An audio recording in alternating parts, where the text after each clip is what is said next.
Detroit, Michigan, the most famous automotive city in the world. So it's appropriate the NTT IndyCar Series is back racing in the Motor City. But this time, it's a special occasion. The competition is back on the downtown streets, just like it was years ago. NBC Sports welcomes you to IndyCar Live, presented by Liberty Mutual Insurance. And here we are. What a special location. Fresh off the Indianapolis 500. Here we are in downtown Detroit. Hi folks, Lee Diffie, along with Townsend Bell and James Hinchcliffe. Yes, back on the streets in the Motor City. Hinch, look at where we are. It's incredible, guys. We've come off of Belle Isle and right to downtown Detroit. Drivers have been saying it's a little bit Toronto, a little bit Nashville, a little bit Sao Paulo, but the truth is it's 100% new. And every time you come to a new track, every driver thinks they're going to be the one that figures it out first. Think Scott Dixon, Mid-Ohio. Think Joseph Newgarden in Iowa. Every single one of these 27 drivers wants to be known as the expert here at Detroit, and that starts today.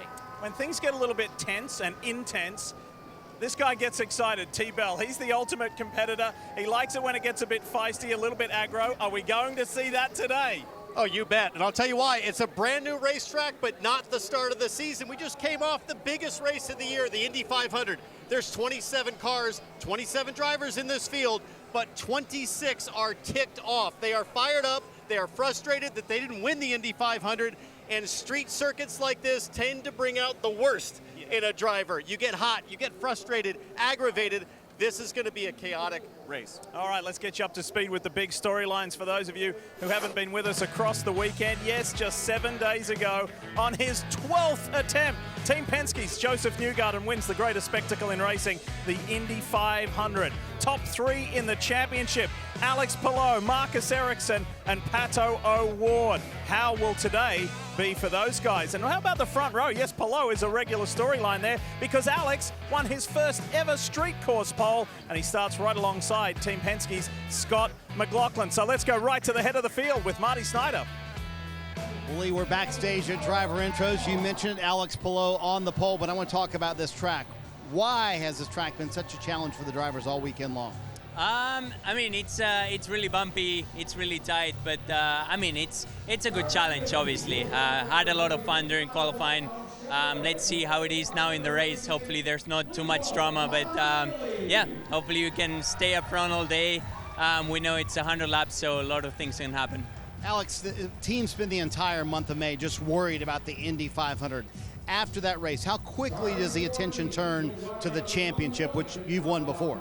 Oh yeah, I mean, the big goal, the first goal that we have each year, it's Indy 500 for everybody. But the CTR team, they put a lot of effort on that race. But as soon as the race is over, they just switch and they focus on the championship because it's the other goal that we have. So yeah, it's been great. We had an amazing car all weekend here at Detroit, which is pretty impressive. New track, as you said, back-to-back after Indy. So hopefully you can finish out strong and give them as a present the reward that they deserve. Hard to believe, just his third career pole, but two of them have come in the last two races, Diff. Marty, he is on a roll, and I don't think we could ask for a better front row, frankly, because we've got two of IndyCar's newer stars in Alex Palou and Scott McLaughlin. McLaughlin, Hinch, is a street course specialist. What are we going to get from the front row? Well, look, guys, momentum is real, and Alex Palou is definitely on a roll right now, winning the GP, pole at the 500, nice comeback drive to fourth at Indy, and then pole here again. He is definitely rolling really nice, but the man beside him right there, Scott McLaughlin, he was furious that he did not get pole position. Look at this frustration when he told he was P2 in qualifying, pounding the wheel, but he's been on pole in street courses before, he's won on street courses before, and in warm-up this morning, there was nobody passing more cars than Scott McLaughlin, so I think he has got his eyes on getting by the one car starting in front of him. Townsend, even though we're here in Detroit, naturally we're still talking a lot about the Indianapolis 500 just 7 days ago, and late in that race, we saw an incident involving Pato O'Ward and Marcus Ericsson, and some pretty spirited words. Are these two going to find each other today on track? Well, you've got Ericsson starting 6th, O'Ward starting 10th today, but they were nose to tail at Indy last Sunday. O'Ward once again going for it on Ericsson. This time he ended up in the fence, and he was furious at Marcus Ericsson. Could that frustration carry to today? Let's listen. Hold on. I was way too nice. I'll be sure that he comes with me next time. So coming with you next time. Those are fighting words from the young Mexican who's aggressive. He's got probably the fastest hands in this series. He's going to be electrifying to watch in just a few minutes. And we'll highlight that for you. And one of the reasons why he was so mad is he wanted to be in the position of Joseph Newgarden. That is in victory lane, winner's circle, drinking the milk. It was quite the day. In fact, it's been quite the week for Newgarden. Joseph Newgarden finally wins the Indianapolis 500. I wanted to win it so bad. I knew we could. I knew we were capable. I made it, baby. This is the big time. I'm all dressed up and ready to go. Gonna shout out loud, 'cause I want you to know that I'm living life. It's the 500. It stands alone. It's very cool, but I don't like heights. Necessary stop. I made it, baby. This is the big time. Well, Joseph, when you have a busy week like that, all the media obligations you had and everything, how do you focus back on racing? I've been trying to build all weekend, I feel like. You know, I showed up on Thursday and I was personally in rough shape. I'm not built for a big media tour after the Indy 500, but it's a good problem to have. You know, it's been amazing, you know, representing what that race is all about, and, you know, to win it has been so special. But I've been building from Thursday. I feel like I was better yesterday, and I'm hopefully a little bit better today, but it's going to be a long race, and we've got to be prepared with the Hitachi car. I think Team Chevy's done a great job. This is our hometown right here for Team Penske, so definitely want to show out. It has been 23 years since someone won the 500 and the next race. What gives you confidence you can pull that off today? Well, my team, I always believe we can win any race, so I have that same confidence coming into today. It will not be easy, trust me. And I think today could be chaotic. It's a typical street course event, but I'm excited for it. You know, things could turn our way. He mentions his Team Penske's hometown, so he won at the boss's track last week, trying to win in the boss's hometown today. We'll see what he can do, Marty, and there is the boss. There is the captain. That's Roger Penske, has been incredibly busy. He's very proud of his team on what they have put together here on these downtown streets of Detroit, a city that is so important to him. But Townsend, the Indy 500, the build-up, what happens in the race, and then if you are that one who wins like Newgarden, the euphoria doesn't just end after you drink the milk, it carries on. And people have been talking for decades about the Indy 500 hangover. Is it true? Is it real? Oh, you bet it's true. I mean, listen, you're drinking milk in Victory Circle on Sunday afternoon, but you're drinking a whole lot more than that with your team on Sunday night, and the party continues all week, and you don't necessarily want it to happen. You saw Newgarden going all over the country promoting that win, but if I had to pick a driver that's capable of responding the next weekend, it's Joseph Newgarden. He knows how to bounce back. Hinch, has been a long time since someone's won the Indy 500 and the following race. Yeah, you heard Marty say it. 23 years since Montoya did it. It was Milwaukee back then. This is a different physical challenge with the nature of the street circuit, with the heat, the humidity. So it is tough, but I'm with Townsend. If there's one driver that can do it in this field, it's that guy right there, Joseph Newgarden. With a revised / fresh / new circuit here in the downtown streets of Detroit. Look at that! Flavor Flav is even in the house with Will Power. He's getting everybody revved up. There are so many things going on, so many great places to watch from. Begs the question, where do we find Dave Burns? Hey, Lee, check this out. Okay, we're in the Motor City, so I think it's okay that I'm on top of a parking garage. I'm actually on the Franklin garage at the corner of Atwater and Renaissance. That means we are in the track, and I'm down here with a great view. My friends have showed me. This is Amy, and this is Ryan, and this is Ben. Now, Amy is a big Kirkwood fan, so she's hoping to see the 27 car do really well here today. Here's the point. They can look and see turns 5, turn 6, and turn 7, which is important because 7 leads onto that long straight. That's a great passing zone down there at the end.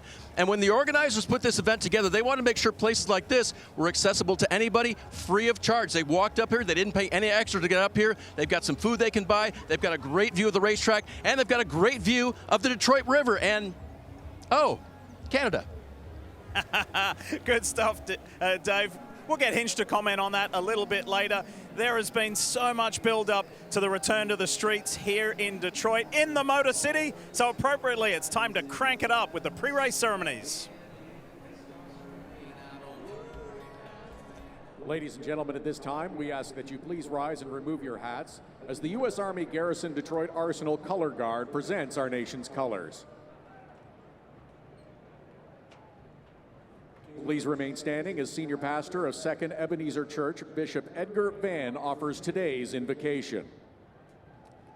May we pray. Dear God, we come before you today with grateful hearts, thanking you for the thrill of speed and the passion for racing that brings us together for this Grand Prix event. We ask for your blessings and your guidance as we embark upon this exciting race. We ask, oh God, that you protect the drivers, their teams, and make them safe as they push themselves to the limits of their abilities. May your presence be felt throughout this event. May all who participate and spectate feel your love and grace. We ask all of these blessings in your name. Amen.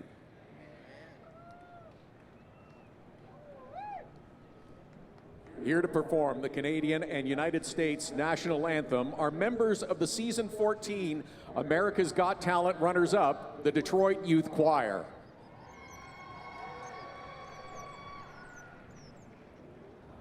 Oh, Canada, our home and native land, true patriot love in all of us command. With glowing hearts we see thee rise, the true north strong and free.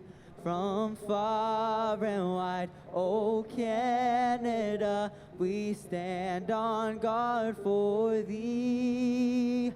God, keep our land glorious and free.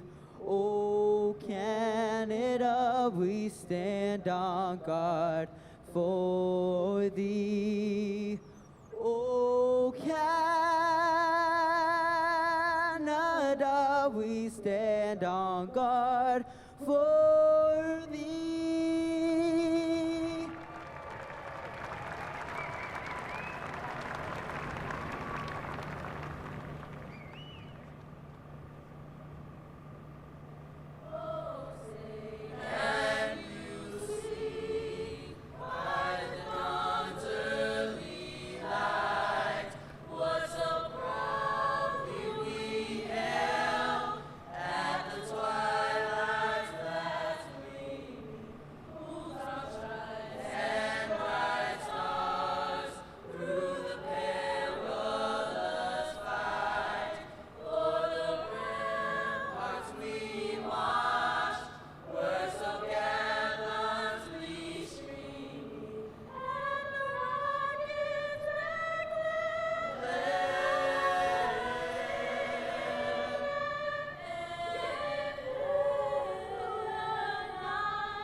It is almost time to race on the city streets of Detroit. Quick reminder for all you race fans that now is your chance to drive away with a new Corvette courtesy of Hy-Vee and Gatorade all season long. You can enter for a chance to win one of 4 Corvettes, so get amongst it. Grab your mobile device, scan the QR code that's on your screen and enter. Why not? What a great prize. So look at where we are. This is such a unique location. Street courses, of course, aren't in the NTT IndyCar series.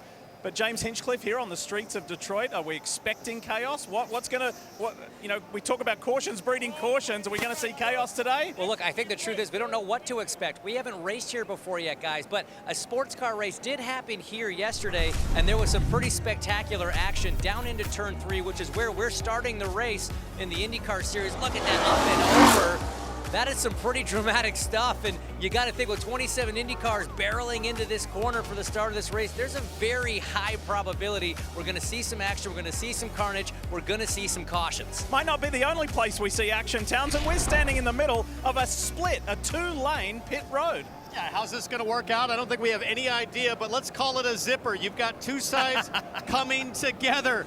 You're going to start on a section that's as wide as a runway and funnel down to a section that's as narrow as an alleyway. It's going to be fascinating to watch. We've never seen anything like this before in IndyCar, and as 27 cars blend, especially if there's one of those cautions and everybody pits at once, it's going to get cray-cray. And we will explain it more during the broadcast. This is going to be a fun afternoon here in the Motor City. Detroit has never looked better, and we are ready to go.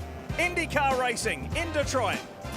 NBC Sports welcomes you to round 7 of the 2023 NTT IndyCar Series. This is the Chevrolet Detroit Grand Prix. What a setting. We're back on the downtown streets and we are ready to roll just a week after the biggest race of the year, and now we're in the most famous automotive city in the world.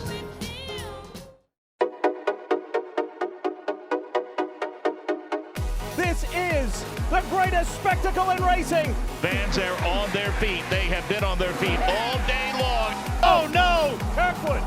Kirkwood upside down! 3 wide at the start-finish line. And we got a crash right before the yard of bricks. Team Penske at the Indianapolis Motor Speedway, and Joseph Newgarden finally wins the Indianapolis 500. IndyCar style in the Motor City. For the first time in 32 years, the course is now in downtown Detroit. Let's go! You just won the Long Beach Grand Prix, buddy. Way to go! Well done, team.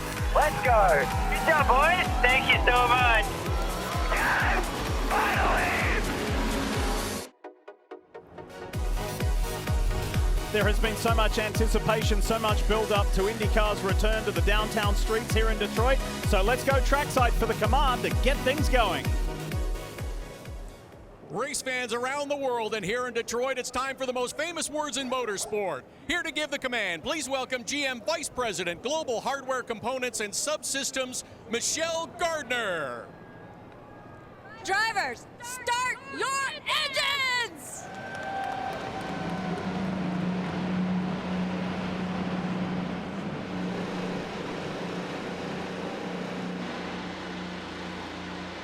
That's what we like to hear. The engines fired. 27 cars ready to roar into life. But first, we turn to our teammate James Hinchcliffe to tell us more about this facility. We're here on the start straightaway of the Chevrolet Detroit Grand Prix, brand new circuit here in downtown Detroit. They're going to come off of turn 2, almost 180 miles an hour, almost a mile long down into turn 3, the slowest corner on the track at 35 miles an hour. That's easily the best passing opportunity. Look for passes and carnage here. The rundown from turn 4 to turn 5 is the biggest elevation change on the track. Hey, that's Canada. Oh, Canada. Climbing the hill out of turn 5, there's the blind 6-7 chicane up over the hill, down onto this next straightaway. When you duck into the most unique pit lane in IndyCar, you better remember if you're left side or right side. Where it's really exciting is when you get to pit lane speed limit off and you have to funnel from 6 car widths down to 1 to rejoin the race. After 100 laps of racing, this is where the first winner of the new layout will get the checkered flag. And remember what Hinch said there, 100 laps around this Detroit street circuit. He's also promised us he'll keep the Canada mentions to a minimum. We'll hold him to that. I made no such promise, Lee. I made no such promise. Of course, I'm joking. All right, here we go. Before we get racing, let's check in with Kevin Lee. Kevo? And we'd like to go explore and see all the new vantage points from a new venue, and sports fans will recognize this. This is the chalet imported from the Waste Management Open, the 16th hole of the PGA Tour's most famous party zone. It's maybe a little bit more subdued in here today, but what a place to see with all the amenities going on right above the pit lane, right above the main straightaway. And as Hinch mentioned, this is the most unique pit lane we've ever seen. So it's a hard 90-degree turn, 40 miles per hour, even slower on the right side lane. And then as you funnel through double file, trying to get out might bring chaos. One of the first challenges when we get to that first pit stop of the day. Dave Burns. And Kevin, of course, the majority of challenges today will be for the drivers. And can Romain Grosjean in this yellow and red car make his first victory lane appearance of his career? He's 37 years old. This is his 37th ever start in IndyCar. Remember, he's finished second 5 times, but he's got a great starting spot. And Marty, the last 3 first-time winners all came on street courses. Perhaps it can be Grosjean today. Dave, is there a circuit more perfect for Pato O'Ward than the streets of Detroit? Perhaps not. Seat of the pants driving, kind of making it up as you go along. That is Pato O'Ward. He only qualified 10th. He told me I was disappointed in myself. Also, I felt like that was all the car had as well. But he told me also we made the car much better in warm-up this morning. Pato O'Ward, and this onboard diff should be very fun to watch this afternoon. Pato's going to give us a lot of action. He always does. And remember, he is still fired up from the Indy 500 and missing out on a shot at victory. Time now for the Honda track preview. We ride on board the Gainbridge Honda with Colton Herter on the left. Take a look at the right. Here comes Colton Herta up to turn 2 onto the longest straightaway on the IndyCar schedule. 7/10 of a mile, 185, touching 190 on push to pass.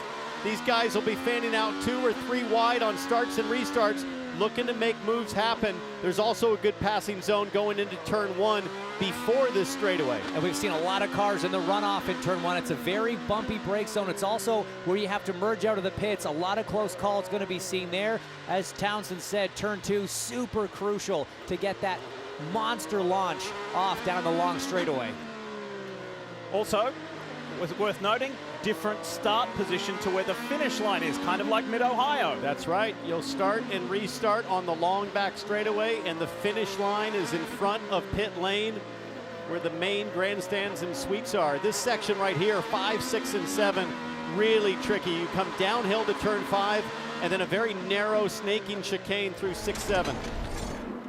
So there you have it. It's not the longest track. It's only just under 1.7 miles, but boy, it packs a punch. There's been other categories of racing this weekend. We've seen some good racing, but we've also seen some big incidents as well. So how is this revised, fresh, new Detroit Street Circuit going to treat the 27 cars in this round 7 of the NTT IndyCar Series? This is turn 3. You're going to hear us talk about this a lot because it's one of the key overtaking points, as the boys just said. And what kind of action will it give us today?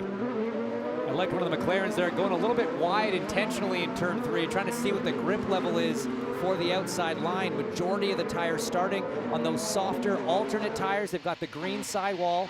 Only a handful starting on the primary with the black sidewall. Yeah, first gambler on that alternate tire strategy, meaning primary tire for Will Power. He's the first one starting 7th. So that Team Penske driver at least going counter course to the rest of the field up front. Top 6 all on the softer Firestone green Waiuli compound. Here is the Ridgeline Lubricants Honda of Alex Palou, Chip Ganassi Racing. Let's go inside the team. Let's have a listen to some pre-race chat. All right, great job all weekend, boys. It's gonna be a long day today, but never give up. Let's try and keep these on a roll. Copy that, man. Let's have a great day. Seem to remember similar sentiments a week ago at the Indy 500. Alex led a bunch of laps early before being taken out of contention with a pit road incident. In the shadows of the Rencent, here we are, downtown Detroit. IndyCar makes its return on a new track. Let's go. This is the Chevrolet Detroit Grand Prix that's waved off. No start. Field 2 spread out. They did this, race control did with the Indy Next race this morning. The front 8, maybe 5 rows looked pretty good, but there were so many late cars straggling that were still single file and spread out that the flag station decided to wave off, which means they'll re-rack, fire off another time. Yeah, it's so tough to do. Pole sitter Alex Palou just wanting to get going, but there's still so many cars not paired up. Here you go, 2 rows, 3 rows, 4th row, not even caught up to the group. Let's try to watch the green car. There he goes, only 4 rows lined up. 8 cars out of 27. And you know, Alex Palou's thinking, come on, man, that was close enough. Give me, I had a good jump going there, as McLaughlin probably going to think about maybe trying to get a better jump this time in that baby blue Gallagher Insurance Team Penske car. And this is the key part for Alex Palou. He's got to really slow down, stack the field up here, give everyone a chance to catch up, so when they get through too, we can have more cars side by side, maybe a little bit later to the acceleration pedal. Let's see if we can get it going second time around. That lap does count, though. We are now one lap into this race. And it's going to be incumbent upon Palou and McLaughlin to kind of, you know, as hard as it is, just control that pace, especially Palou. And here comes the field's responsible too to catch up as they are. They're doing a better job of it this time. This looks a little more like it. Watch the flag stand to the top right. The Chevrolet flag stand, and we're underway with the Chevy Detroit Grand Prix. Oh, look at that. Palou with another good jump. Look at Scott Dixon in the orange and blue to the outside, and Romain Grosjean's going to try to stuff it inside McLaughlin. Will we get through here cleanly? We will not. Callum Ilott on the back of Kyle Kirkwood. Incident number one. Big rear wing damage on Kyle Kirkwood, but you can see Ilott there in the tire. The yellow flag is not yet waving as we're seeing side-by-side action into 5. There's the caution flag. McLaren side-by-side through there. What a shame for Hunkos Hollinger's Callum Ilott. What happened? What caused him to climb up? Front wing damage here, guys. Lee, there's a massive bump, driver's right, going into turn 3.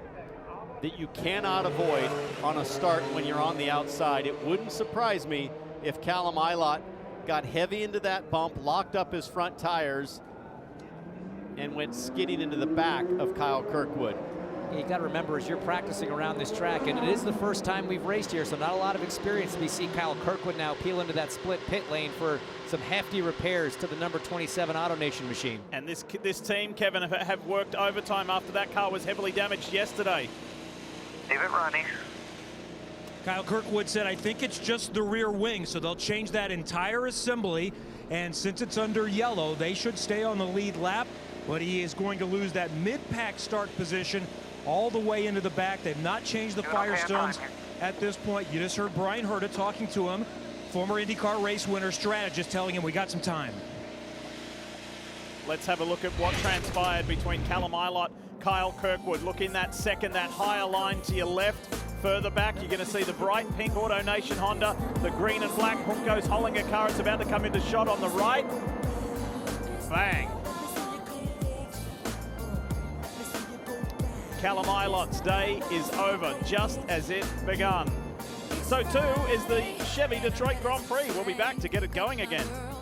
Back in Detroit, and already some diving for pit road, like Devlin DeFrancesco in the EvTech Honda for Andretti Autosport. Who else decides to come early? Colton Herta does.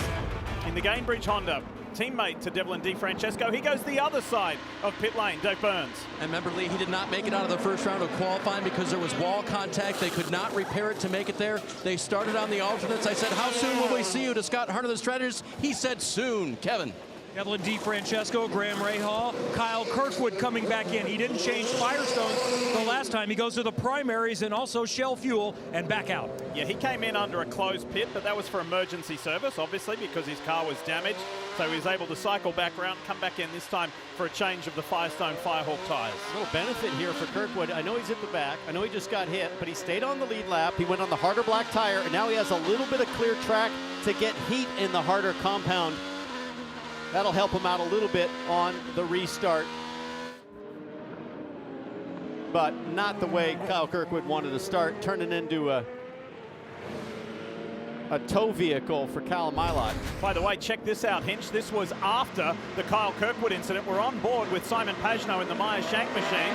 Check this out. Out of 3 into turn 4, you see Joseph Newgarden, Felix Rosenquist in front, and he just locked both up. A little bit of a hit check to Felix. You hear him struggling to get on the power town, so now on board with Newgarden. Sneaking up the inside, Marcus Ericsson. Whoa, he tagged Scott Dixon good, did Newgarden. The nature of street course racing in IndyCar. Oh, so tight and so much bumping and shoving going on when you're all stacked up like that. Cold tires, and low pressures. I gotta tell you guys, that's a very narrow bit of racetrack, probably the tightest bit on the course, and I promise you, none of those cars have gone side by side through there this weekend, Dave. It's really tight out there. Hinch, his team asked him, this is Newgarden, asked them to look at his car on the way by. They said it looks fine. He also asked his teammate Will Power to drop back and check it out. He says there's still something he sees that he doesn't quite like, but you can see he's staying on track at this point. See anything obvious on his race car that looks out of place? It's been an unbelievable week for Joseph Newgarden, highlighted by winning the Indianapolis 500, of course. But he has been on just about every television show and radio show physically possible. By nature, he's somewhat of an introvert. He doesn't always put himself out there, and he's had to talk to more media outlets than he's spoken to in his life in a single week. And now he gets to be back at where he feels most natural. And now he's back in his happy place. He's back at home, riding on board here again with that Hitachi on board for Joseph Newgarden. But it is stressful. We talked about it at the top of the show. The May hangover is a real thing, and Joseph is definitely dealing with that, not getting to prepare the way he normally does for a race weekend. But let's face it, Newgarden has come back from a concussion the very next weekend to race and race well. A broken collarbone a few weeks later, he's winning an IndyCar race. This guy is tough, he's resilient, and in the zone here, he's totally focused on the job at hand. He'll be fine. We got you back from a flight board ride in Long Beach, so he'll be good. Here we go. Let's go racing in Detroit. Green flag, and let's see if we can get some laps. Let's see if we can get in some rhythm. Romain Grosjean on the inside of Scott McLaughlin. Grosjean loves street circuits. The red and yellow DHL Honda. He grabs second from McLaughlin. And it's teammates behind the Chip Ganassi Racing entry. Blue and orange, that's Scott Dixon. Red and white, that's Marcus Ericsson into turn 4. Scott Dixon gets the place. Textbook move from Scott Dixon. That was absolute poetry in motion. Riding the outside of Ericsson and having the position for the next right-hander. Good stuff. This section through here, folks, has been eventful.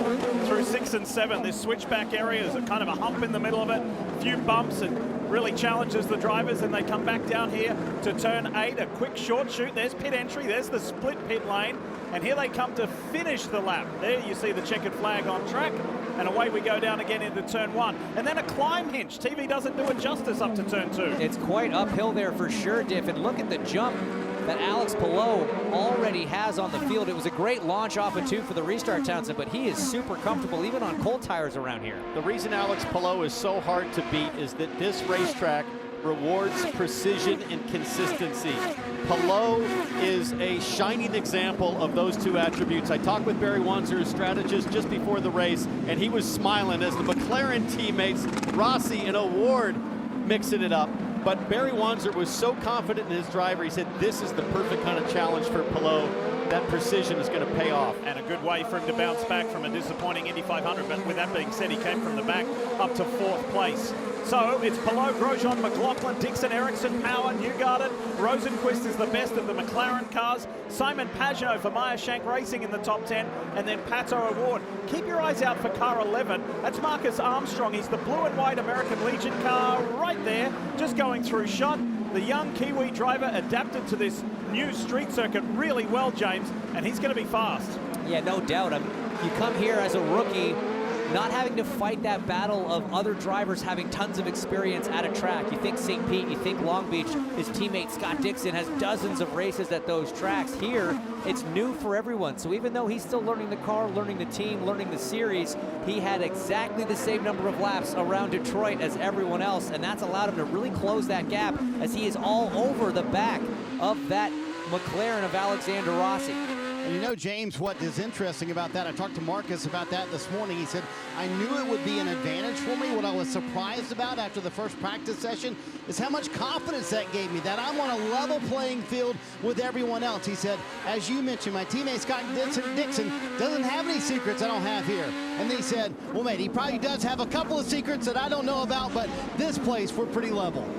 Callum Ilott staged an amazing performance at the Indy 500 after he was on the tightrope of not making the field, qualified, and then finished 12th. Unfortunately, his day ended with not even 1 lap complete. Kevin? And we all had concerns about that run into turn number 3. What did you see? What were the options?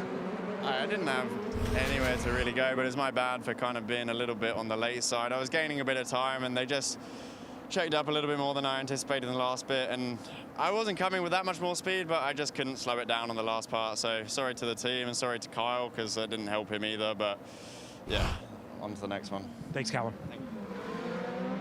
Chalk that one up to one of those things, and race control has indicated that he may face a post-race penalty.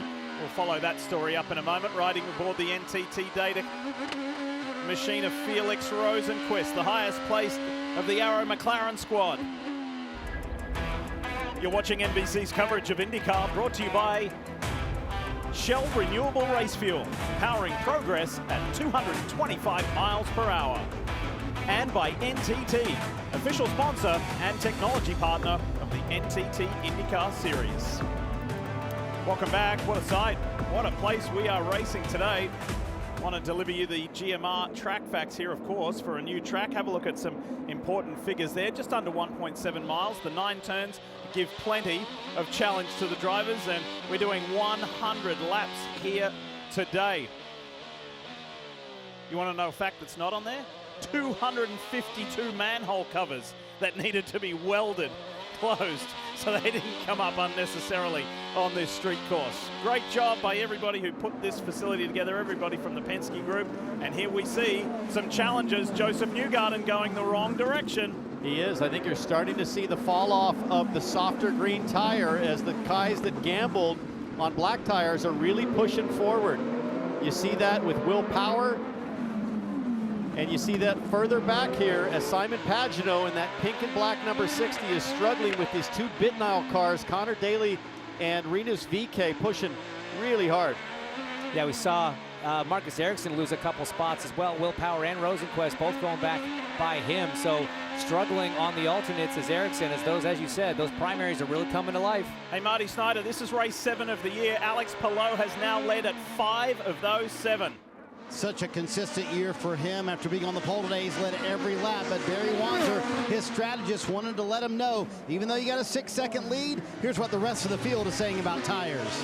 The gap behind is 4.6. There's also a lot of radio chatter about taking care of tires, so others are doing the same. Copy. So he is on those alternate tires you mentioned, Townsend, but you can see them starting to fall off. The strategy for the 10 was build a really big lead as much as they could because they knew they would fall off. But you mentioned Will Power. He has gained a couple of spots and consistently been top 3 on lap times, now sitting in 5th on the primary tires. Yeah, I think Palou just needs to get to about lap 24 here before he's in the window to make it on just 2 stops. So Palou didn't sound at all anxious on the radio. He's very much in control. Look at the lead, almost 7 seconds over Grosjean. He is cruising. Consistently one of the fastest cars on track. And one of the benefits he has compared to guys like Joseph Newgarden here is he's got that clean air, Townsend. That clean air gives a little more downforce on the car, the air pushing down. That helps the car slide less, which means the tires last a bit longer, as we see now Christian Lundgaard, Marty, into pit lane. Yeah, Christian Lundgaard coming down pit road in the 45 car for Rahal Letterman Lanigan Racing. He's going to get off those alternate tires and put on the primaries. This is a transition point, Townsend, that you mentioned. Can the drivers hang on for about 10 more laps, or do they desperately need to pit and get on those primary tires? Yeah, in the case of Lundgaard, he must have been feeling like things were falling apart for him pace-wise as he rejoins just behind the 51 of Stingray Robb, but still on the lead lap. Alex Palou just coming down the pit straight, so about 10 seconds behind Palou is for Lundgaard. Hy-Vee Honda getting back up to speed. Palou 7.5 seconds out in front of Romain Grosjean, the Andretti Autosport driver, doing a great job and rebounding after frustrating Indianapolis 500. Scott McLaughlin, who started on the front row third. Here is Marcus Ericsson. Kevin Lee, he's coming your way. And he loves street racing. He said it brings out the best in him, makes it very difficult to have any margin for error. That's why 3 of his wins have come there. And he said it's kind of one of the reasons he loves ovals as well. Oh, and he won the Indy 500. He's back out. Great stop from the Ganassi crew, 6.7. Let's watch the blend here. You see that blue light, letting the driver in the pits know that someone's coming, and that someone is Graham Rahal. Marcus slots in just in front of him. Graham Rahal down in 22nd position on the lead lap. Ericsson on those cold tires, trying to find temp. He also has low pressure, so the car's riding almost on the ground as you come to this really bumpy brake section. Almost 3/4 of a mile. We ride on board the United Rentals machine with Graham Rahal. 180 plus miles per hour down into this hairpin. That's pretty impressive for Ericsson to outbrake Rahal on cold tires. As late as me, but he's on cold tires. And Graham's impressed too. He's impressed down Bates Street. I'm not sure impressed is the word. Maybe frustrated? Maybe a bit frustrated. No, but it's so challenging. As you know, Townsend, cold tires, full fuel, bumpy, low grip street circuit, no margin for error. These outlaps are so difficult and so critical, but a great job from Marcus Ericsson as we jump on that Verizon onboard with Will Power now into turn 3 on Dixon. Hold on. And Scott Dixon saw that happening in his mirror and gave Power some room to avoid a collision. That was abuse of respect, I think. Scott Dixon saw in his mirror and thought, oh no, Power's coming, 10-10s, fully committed. I either turn in and we wreck, or I give him the position, but Dixon will be frustrated with that. So Will Power now grabs 4th place away from Scott Dixon, and he is the first and highest placed car on the primary tires. Colton Herter on the left of your screen, Santino Ferrucci in the 14. They touch several times. This is at the turn 3 hairpin.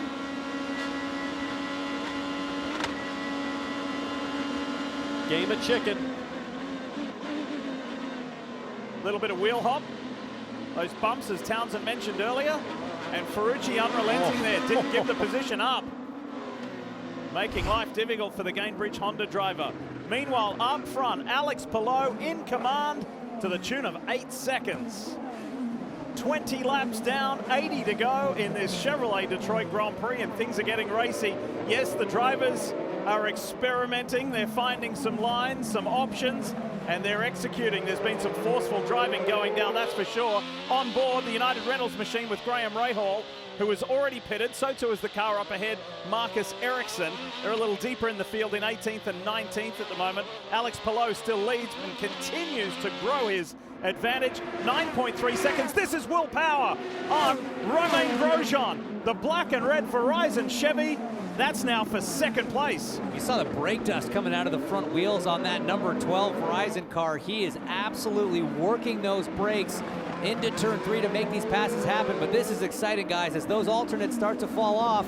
The drivers that started on the primaries really having everything come their way. And for Will Power, he's going to stretch this stint. If Alex Palou's trying to get just 2 more laps maybe out of his stint, Power, Marty, I think, is going to try to go long, maybe try to get to lap 40 on these tires. He's going to go as far as he possibly can go. So I asked Ron Rzucki, the strategist for Will Power, why they were the first car that went with primaries in the field.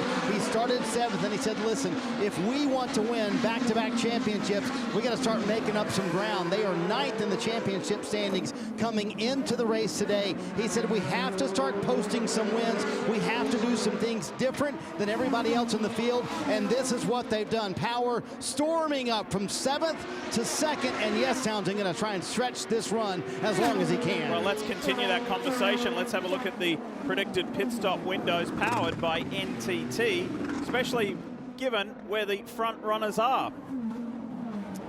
Yeah, Palou, that 20 to 26 window. Power, though, I think is going to go long. We just talked about that. He'll go way longer than 26 laps because he's on that harder tire. We heard some mixed information from teams on what the fuel windows actually were. How many laps could you get out of a stint if the tires last?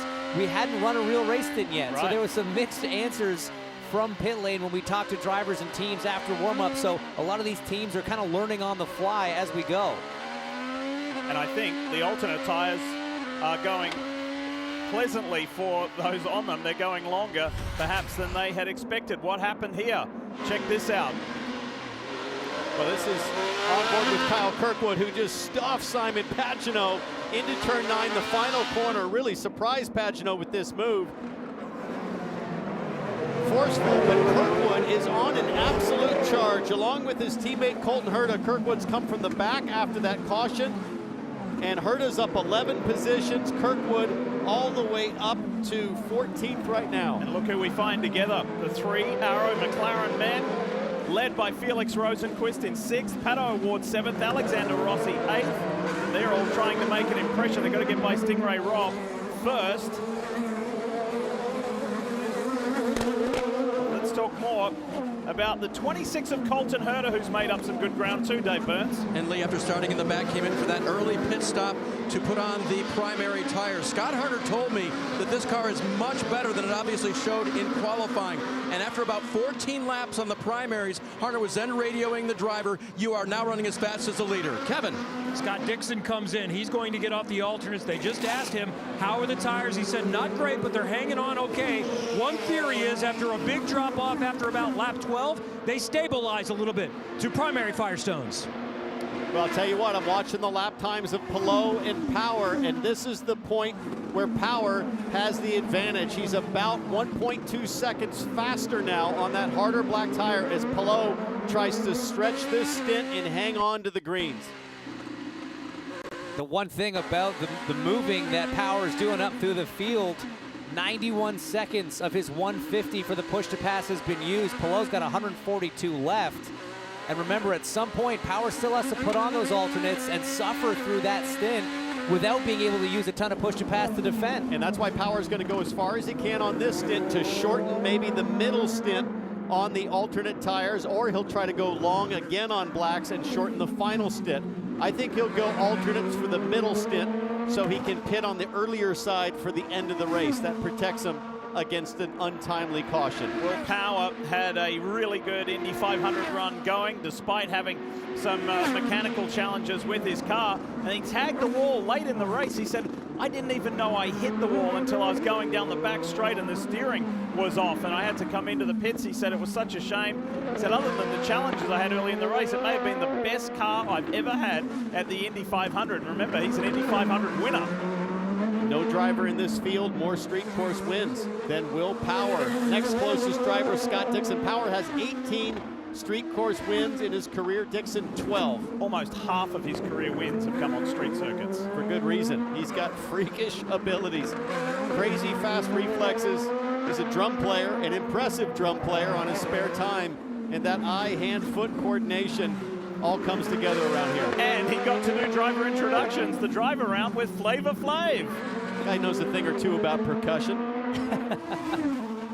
And he's just absolutely chewing into that gap, down to 5.7 seconds now. Visibly see it getting shorter, and so can Will Power. Last lap, Palou a 104.2, Power 103.0, so he's taken that 1 second plus per lap as the gap now down to just 5.6 seconds.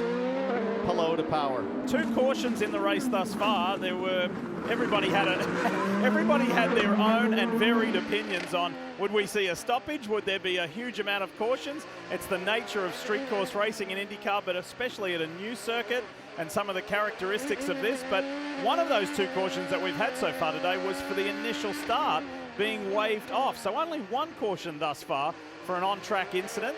For the most part, the boys have been playing nicely. Right on board with Scott McLaughlin here. Look at that telemetry courtesy of Firestone. You see him trying to keep in touch here with the 28. Remember, these two, a little bit of history. St. Pete ending up in the wall, battling for the lead. Late pass for the lead at Barber. McLaughlin over Grosjean. So we've seen these two together a lot on track this year. Pit this lap, Marty, is the call.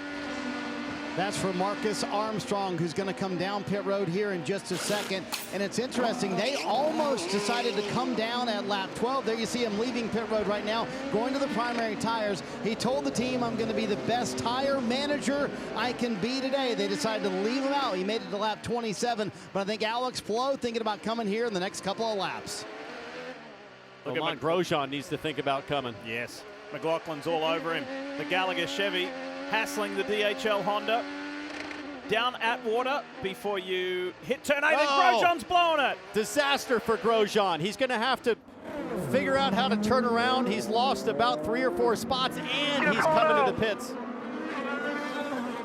What? It was such a great run day for Grosjean. You can hear the car sounding very differently coming down pit road. You're not sure what that hiss was, but he gets the 4 primaries on the car. Had been stuck behind some lap traffic. That cost him time as well, but that will really cost him time. All is not lost, but he'll lose several positions. that was lucky. He was able to flip the car around so quickly and get to pit lane. And it was a quick stop from the Andretti crew, the number 28 guys. As you see him on the gas there, trying to get up to speed. Let's take a look now, Townsend, at this. On the brakes, Indy just locks up both. Yeah, the tires are just fried for Grosjean. How fast, how efficiently he executed that flick spin to get back out, to your point. I'm a little surprised. They didn't need to leave Grosjean out that far. I think they're going off Palou staying out.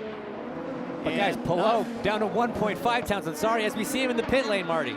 Yeah, you can bet when Barry Wanzer saw Grosjean spin, he was like, all right, that's enough for us. Brings Alex Palou to pit road the next lap. They made it last 29 laps. He led 28 of those, Dave, onto the primaries now. Scott McLaughlin also out of the primaries. A little bit of a wait there, but now Scott is gone. Remember, he loves the street courses. Doing well here today after starting second.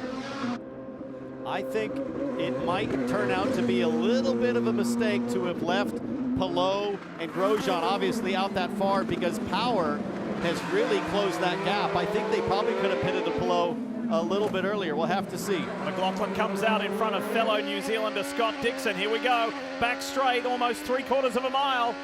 What will Dixon do? Watch that orange and blue and white PNC Bank Honda. McLaughlin on those cold tires. How deep does Dixon go on the brakes? Way deep.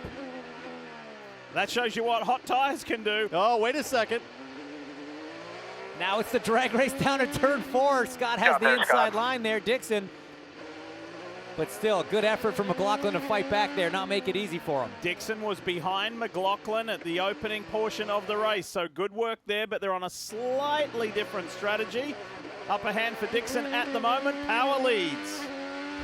You're watching NBC's coverage of IndyCar, brought to you by GetRefunds.com. See if your business qualifies for an ERC refund today. Hy-Vee, this racing season, you can help Hy-Vee reach their goal of 100 million meals by visiting Hy-Vee.com.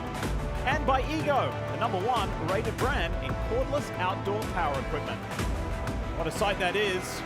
The Detroit River, downtown Detroit, the Rensen. What's happening, Marty? Felix Rosenquist leaving pit road, going to alternate tires after being on the primaries to start the race. You can see all these teams, including Joseph Newgarden, Dave, getting off of those primary tires. Tim Cindric told me this morning the idea was to make the green or the alternate tires last. Joseph Newgarden among the longest to stay out there. Remember, qualified 5th, so he's got a great race car, but complained a couple laps ago, got to come in, and they brought him. Oh, look at that, Marcus Armstrong ahead of Joseph Newgarden. This is tight here between these two guys. That surprises me. Newgarden held out that long. He'd fallen several positions as the greens wore out, but never second-guess Tim Cindric as Will Power comes to his box. Here's the interesting thing, Townsend. Will Power comes in, getting off of those primaries. Going to go with the alternate tires here. You lose about 18 to 20 seconds on pit road. Bit of a slower stop. Guess who's about 20 seconds behind him? Alex Palou. This will be a tight race off pit road, Diff. Watch this, watch this. Watch the blend here. Here's Palou. Here's Power. It's going to be tight, but Power to Palou. That was absolutely crucial for Alex Palou to get in front, because for these first few laps, Townsend, Will Power is going to have that tire advantage with those softer alternates. Yeah, this is where Power has to make moves. He's got to get aggressive. Stay with him, take care of your tires. Stay with him, he's the leader, take care of your tires. Check this out, too. You've got massive marbles growing right around here. It's going to get crazy with the Oreo crumble building up as Colton Herta's the first to go off and pick up all that rubber. Let's see what happens in the brake zone. No problem, but he didn't get too wide. Imagine if somebody's running all the way through that. It's going to be very difficult on the brakes in turn 3. Colton Herta in this Gainbridge Honda is up to 9th position. Totally different strategy to the majority of the field, other than that to his teammate Kyle Kirkwood. We'll talk more about that in a moment. Marty, the Arrow McLaren boys are in. This should be interesting. Rossi is in the back. Pato Ward is in the front, coming in first and second on the track.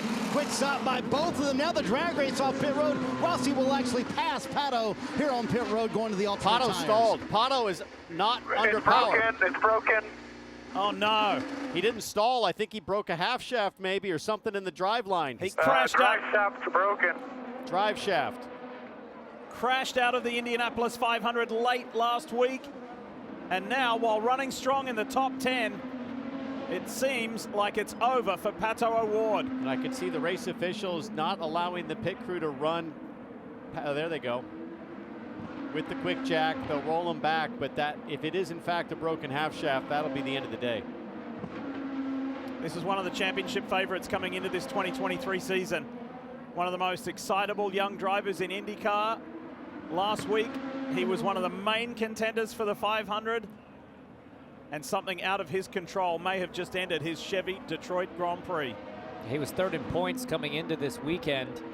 Really hoping for a strong result. As we see his teammate there, Alexander Rossi, at the bottom of your screen, with the orange and blue car being chased by the blue Gallagher Chevy. Great stop for Rossi, and great performance to come out ahead of McLaughlin.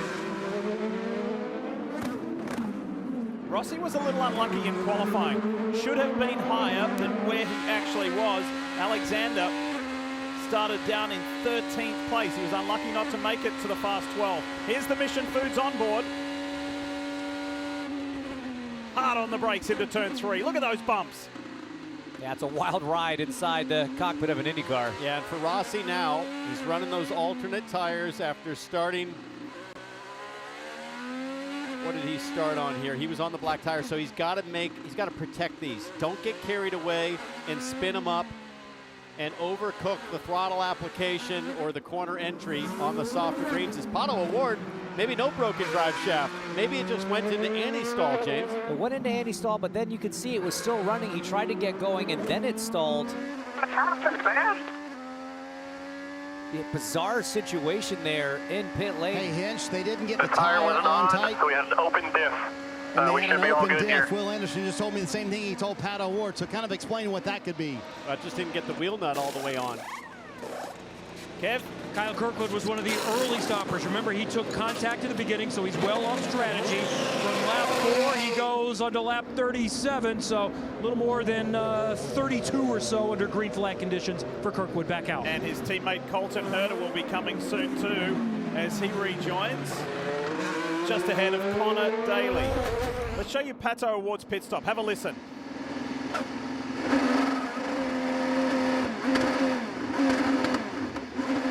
Yeah, you see the wheel there not on. We saw a very slow stop from Joseph Newgarden. Let's take a look here. Bueller struggling to get it in. Look, he's trying to manually open the butterfly and start that fuel flow. Oh, that's devastation. That was a much longer stop.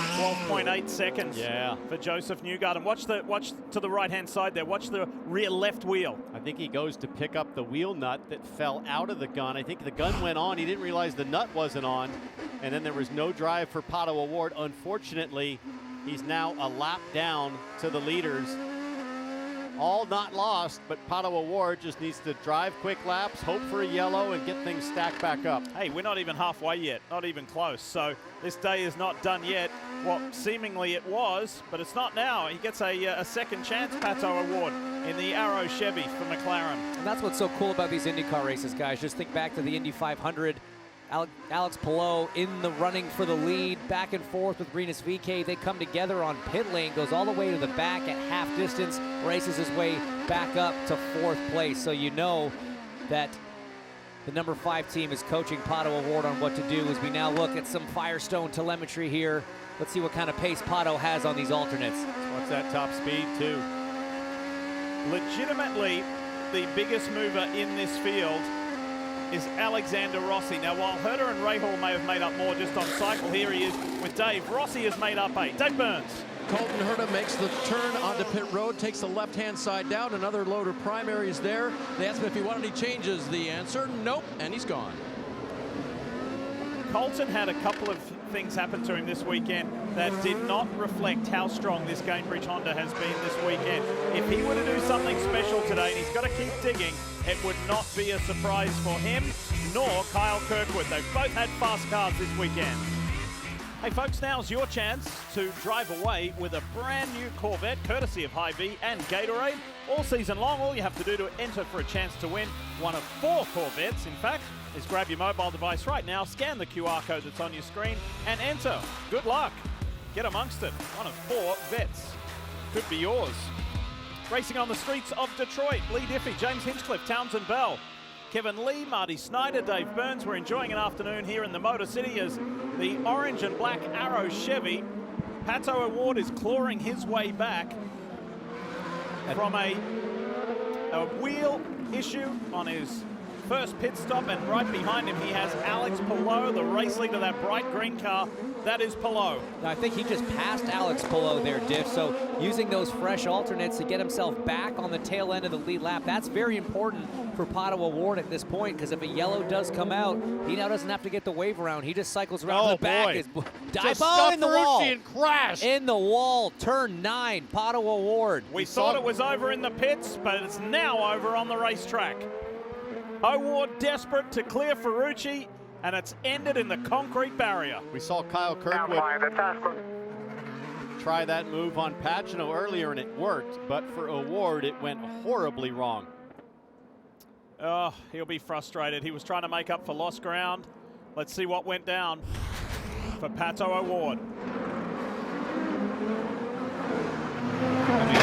He wasn't going to make the corner whether Ferrucci was there or not. You saw Santino actually get out of the way a little bit.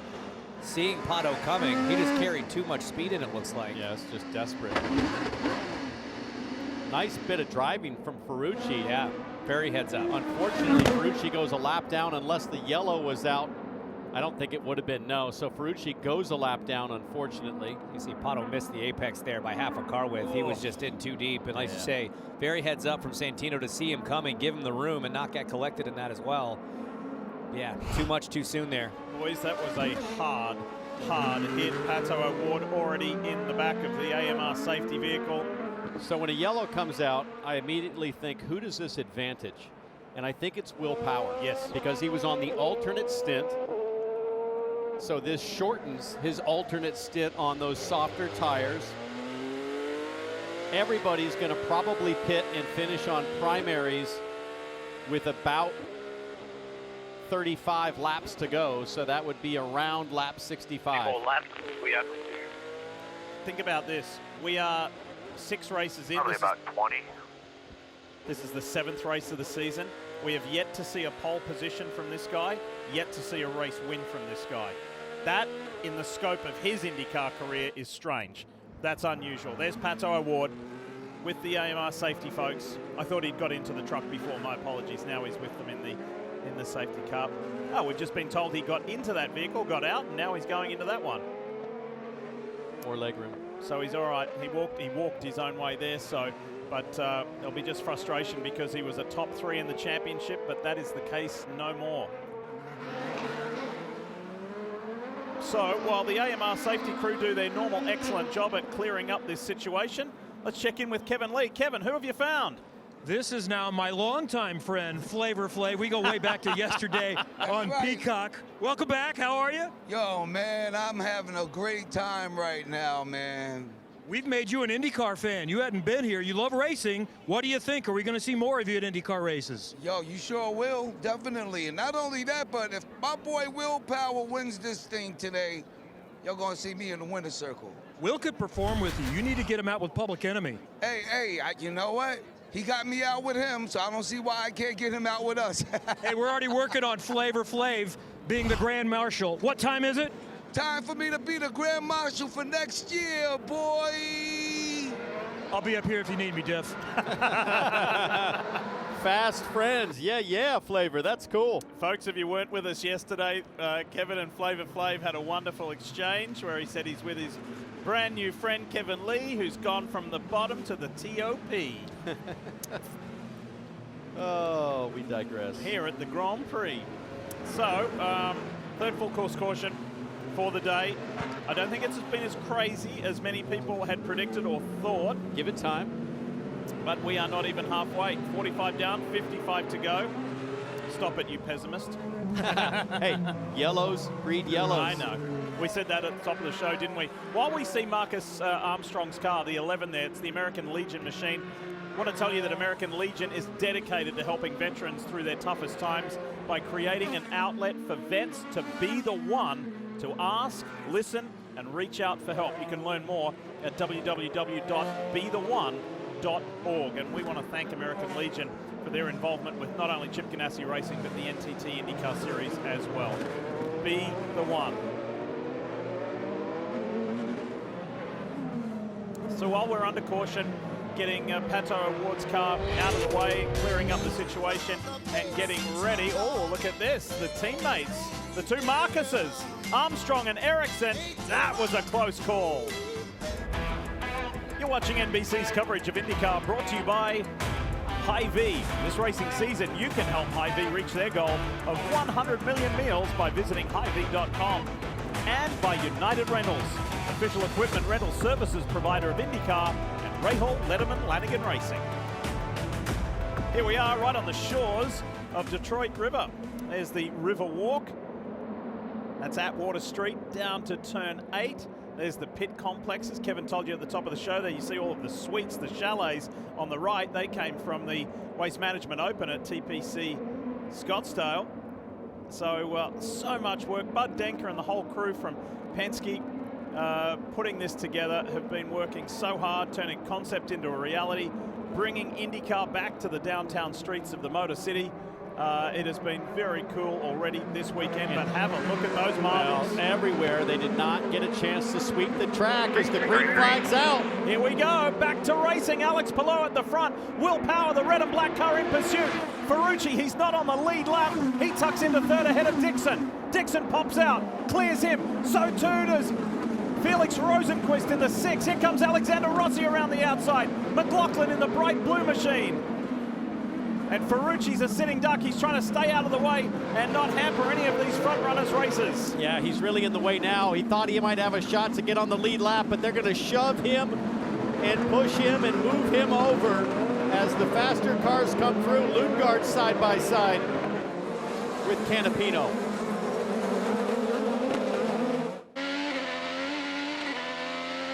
Oh!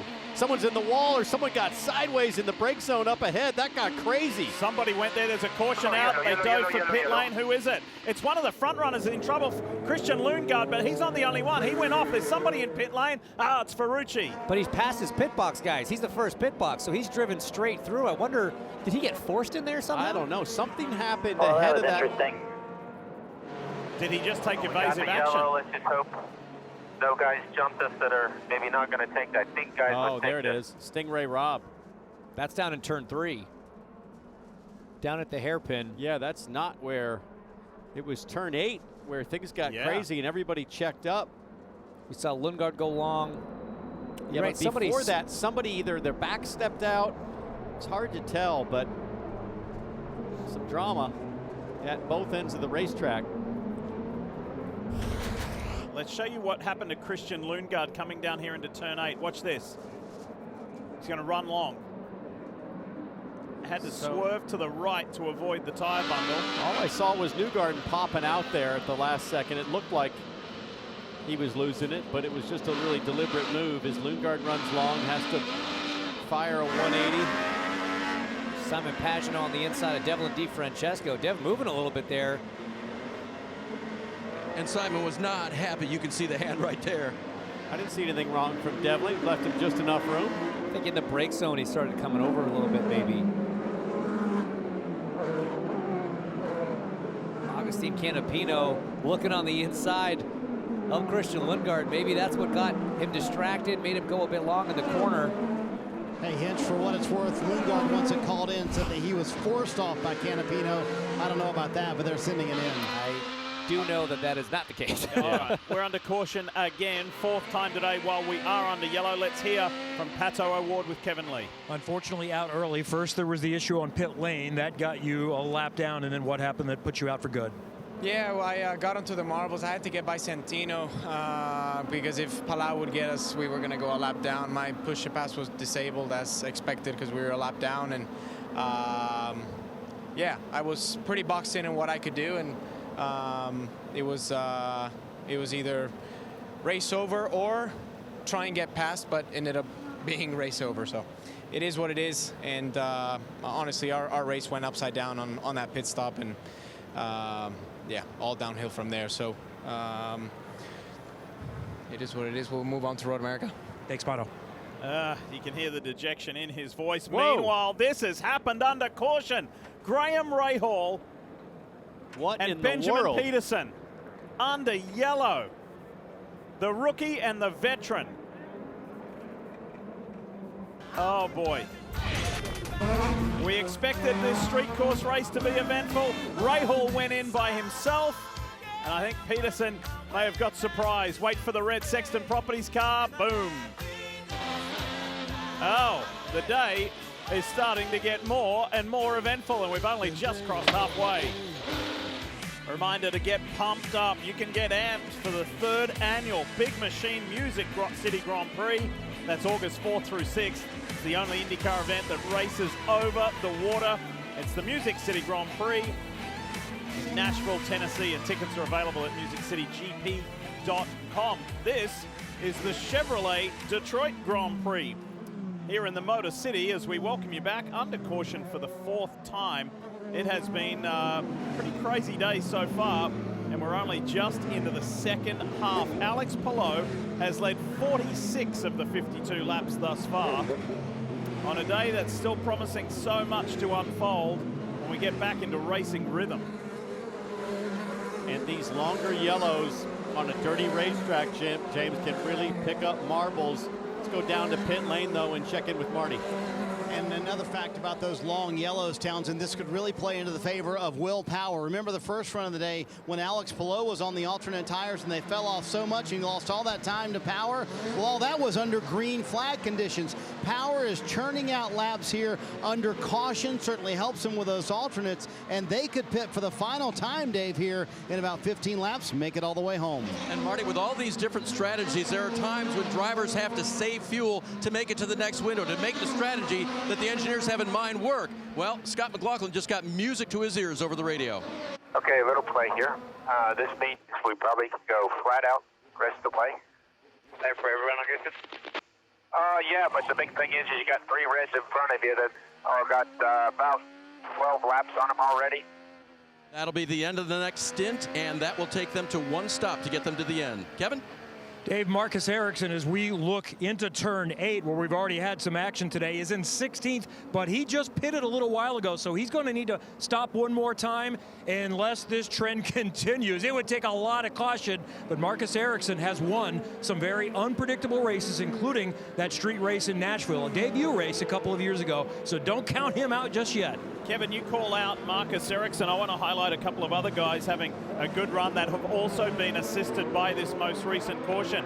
Grosjean had that hiccup, but this caution has saved him somewhat. He's in 7th. Alexander Rossi's having a good run in 5th, and his teammate Felix Rosenqvist in 4th. A little further back, Rinus VK in 8th, and Augustine Canapino in 11th, who's on exactly the same strategy as Alex Palou, the race leader. The Juncos Hollinger rookie is doing well. And when the final pit window opens around lap 65, because we're starting with a concentrated field here of a restart, that means things cannot get very strung out. So if they pit under green around lap 65 for the final time, there's going to be incredible blend battles as everybody comes back together after their stops. Boys, you want to talk about getting crazy? I want to rewind the clock 24 hours to the IMSA Michelin Pilot Challenge sports car race yesterday. A crash involving 2 young drivers, Rory van der Steur and Robert McGuinness. McGuinness is in the yellow and blue BMW. What's this? Sports cars aren't meant to fly. Thankfully, both drivers are okay, but this was a wild, scary moment. Yeah, for McGuinness and that BMW M4 up over onto the tires. And I mean, the part that got me, James, is he just dropped it in gear and drove right off despite massive damage. But I've never seen 2 sports cars climb each other in a 35-mile-an-hour corner like that. It was definitely a bit of a surprising situation down there. We might see a surprising situation of our own still. How about this, Townsend? They're coming to the green now on that back straight. They're going to pass pit in. Does anybody come into the pits right now? Yes. Top off. Yes. And hope for enough yellow to make it to the end? Last 5 cars, if you're somebody like Harvey or Lundgaard or Castro Neves, absolutely gamble that the yellow's going to come out again and you can stretch it on fuel. You couldn't do it under green, but with enough caution you could get there. I think it's worth the risk. These guys need to hustle because the front of the field has gone and are going. They're coming to green. And Diff, the tires are going to be dirty and squirrely. All right, let's get to it. There's Alex Palou in the Ridgeline Lubricants, the bright green car, number 10, and Will Power. These two have been the strongest all day long. Let's go. Power with an excellent run, an excellent throttle application out of that slow corner. He's got a huge run coming to 3. He almost doesn't want to pop out too early and get all the way past the 10 in case he slots back in. He highs and lows it. He's got it! Will Power for the lead on Alex Palou. A classic shake and bake from the number 12 as Palou falls back to second and Power is clearing off in the distance on those softer tires. Now the teammates are left at it. The Ganassi teammates and the McLaren teammates. Second and third, third and fourth. Yeah, these yellows have really played into the hands of Will Power on those softer alternates. They're going to be better on the restart for those first few corners, maybe first few laps, as now Palou under threat from Scott Dixon right behind him. What a textbook fake and bake or shake and bake from Will Power. I mean, he showed high, he dove down low at the last second, surprised Palou, and now he's checking out. So let's see what happens here. Alex Palou, Scott Dixon, second and third. The Arrow McLaren guys, fourth and fifth, with Felix Rosenquist, who's been the lead of the McLaren squad all day long in that, and Semi Chevy on board with thanks to NTT. Let's go for a ride.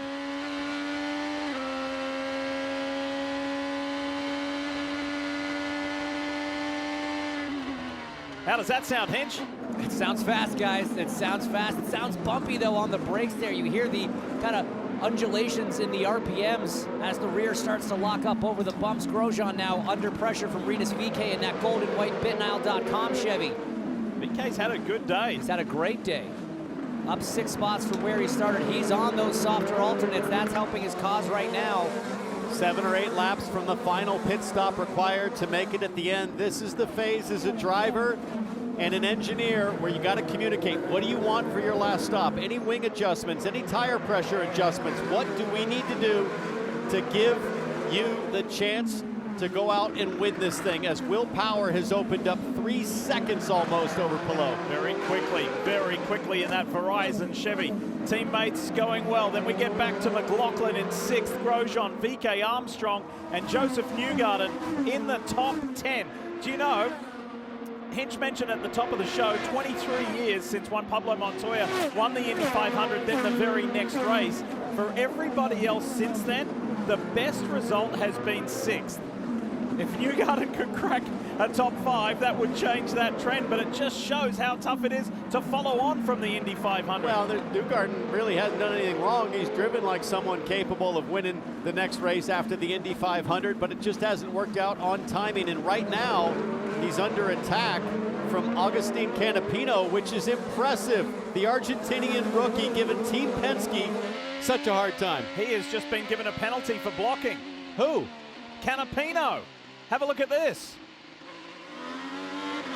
So on board with Colton Herta now. This is out of turn 2 down the back straight. Colton Herta didn't enjoy it. Well, damage to the front wing there on the number 26 Cambridge Honda. I'd like to see that one more time, maybe in a 2-box, because I want to see it from the outside. That's the natural line all weekend, is drivers left because of the bumps in the track, and it didn't look in reaction to. How about the sprint car style from Kirkwood, lighting it up off turn 2. Here's another view of the Herta-Canapino incident. Same view. I'm kind of looking at the reference to the dotted white line. He does come over a little bit. But it's the natural line, and he's drafting all the cars in front of him that are on that line. So that's a tough one. How badly damaged is the Gainbridge Honda's front wing for Colton Herta? You see it there, but how much impact will that have on this street circuit? Look, not a lot of fast corners here on this Detroit street track. Most of the corners are first gear, 1 second gear corners, so this is the track that you probably need that aero efficiency the least. That said, it's not going to be making... Doesn't look terrible. Colton's got to stay out here. Yes. And try to salvage points, especially running in 11th. If he was down in 20th, yeah, I could argue go now, get wing and tires, and maybe you could stretch it to the end. About 3 or 4 more laps, Dave, until everybody pits. What do you know about Canapino? Well, it's tough for Canapino. Remember, he had a crash in the first practice, which he was so disgusted with. He's done everything right since, except for that. As for the 26 of Colton Herta, he said, I can feel that the right front is broken and hanging, but it is drivable. That's a 26, Marty. Dave, he just lost the lead, but is there a bigger concern in the Alex Palou camp? This was the radio right before the restart. Listen in. I don't have the gearbox. Emergency mode, emergency mode. Red drink. Cut it off. So he had to shut it off. Hinch coming to the green was able to fire it back up, and then everything worked. And now the gearbox issue has resolved itself. Would that be a big concern for you moving forward if you were Alex Palou? Yeah, definitely that's going to be a concern. An electronic issue in the cars, you can just sort of reset it. It's the alt-control delete, essentially, of a race car. Yes, if you go to emergency mode, but what you lose is auto blip, and you lose the ability to shift without lifting. You have to manually lift. It's like driving a shifter cart or riding a motorcycle without the clutch. You have to blip the throttle or release it. It's not going to happen electronically. And same on downshifts, you'd have to manually blip it, but I think the reset solved the problem. They could get it out of emergency mode. So Marty, maybe get with Barry Wanzer, see if he's able to drive without emergency mode, because if he is, that is going to be a huge help. You're going to lose time. But yeah, if you have to run it in emergency mode, that is going to be a massive time loss on the straightaways. I asked him, was it fixed? Barry Wanzer, and he says, for now. Yeah. Behind Alex Palou is his teammate Scott Dixon. Scott has used more than his 100 seconds of his 150 seconds of push to pass while he sits third. Building his championship campaign, he's in search, remember, of championship number 7 to tie the legend AJ Foyt. And as they run right now, Dixon moves to 4th in the championship points. We've still got 38 laps to run. But speaking of championship points, look at that. Marcus Ericsson not having a great day. Joseph Newgarden not having a great day. Palou's lead, if they finish as they run now, would be 50 points. That's a 30-point gain. He came in 20 points, gained 1 point for the pole position, but that's a massive swing and a huge gap for this point in the championship. That's a race-winning gap, minus the bonus points. This is a different, apparently from race control, different situation with Canapino and Herta. I can see that one. I mean, if you're Agustin Canapino, you got that squirrely moment through 7. You knew Colton Herta was going to be looking. As soon as you're off the corner, just dive to the left and cover that off. I can see why they want to do that. Who do you like the look of here? As we're in the second half of the Chevy Detroit Grand Prix. At the moment, it's Will Power. You want a street fight? We've got it for the lead. Alex Palou forces Will Power into a mistake. He locks it up at turn 3 at the hairpin, and the Spaniard is back out in front. Will Power had an advantage for a few laps, but he lost that as those alternate tires, the softer compound, started to really come apart on grip. And now Power's fallen into the clutches of Scott Dixon as Palou fires off into the distance. Well, he goes wide where it's really dirty, lots of marbles as we've seen, so his tires are struggling. His boy Flava Flav watching on, wanting him to come in the pits, but no, Dixon dives into pit lane. That's a surprise. Dixon says, you guys can go at it. I'm going to service for the final time, Kevin Lee. This might be the winning move. And he's going to go to primary Firestones for the last one. This is a little bit early, but it seems like a solid gamble. Likely to be another caution. They would be in, could potentially cycle to the front. Dixon trying to get win number 54, pulls away. I like that move from Dixon and his team. They're in fuel range. They can make it work. We'll try to stay ahead of Connor Daly here in the Mid Nile car. Daly still has to make his last stop. What this does, as you talk about, it just puts those guys up front in the danger zone. It's so exposed now to a yellow. Alex Palou, Will Power, Felix Rosenquist, Alex Rossi, all these drivers, they have to pray that a yellow does not come out now, where Scott Dixon is looking extremely good.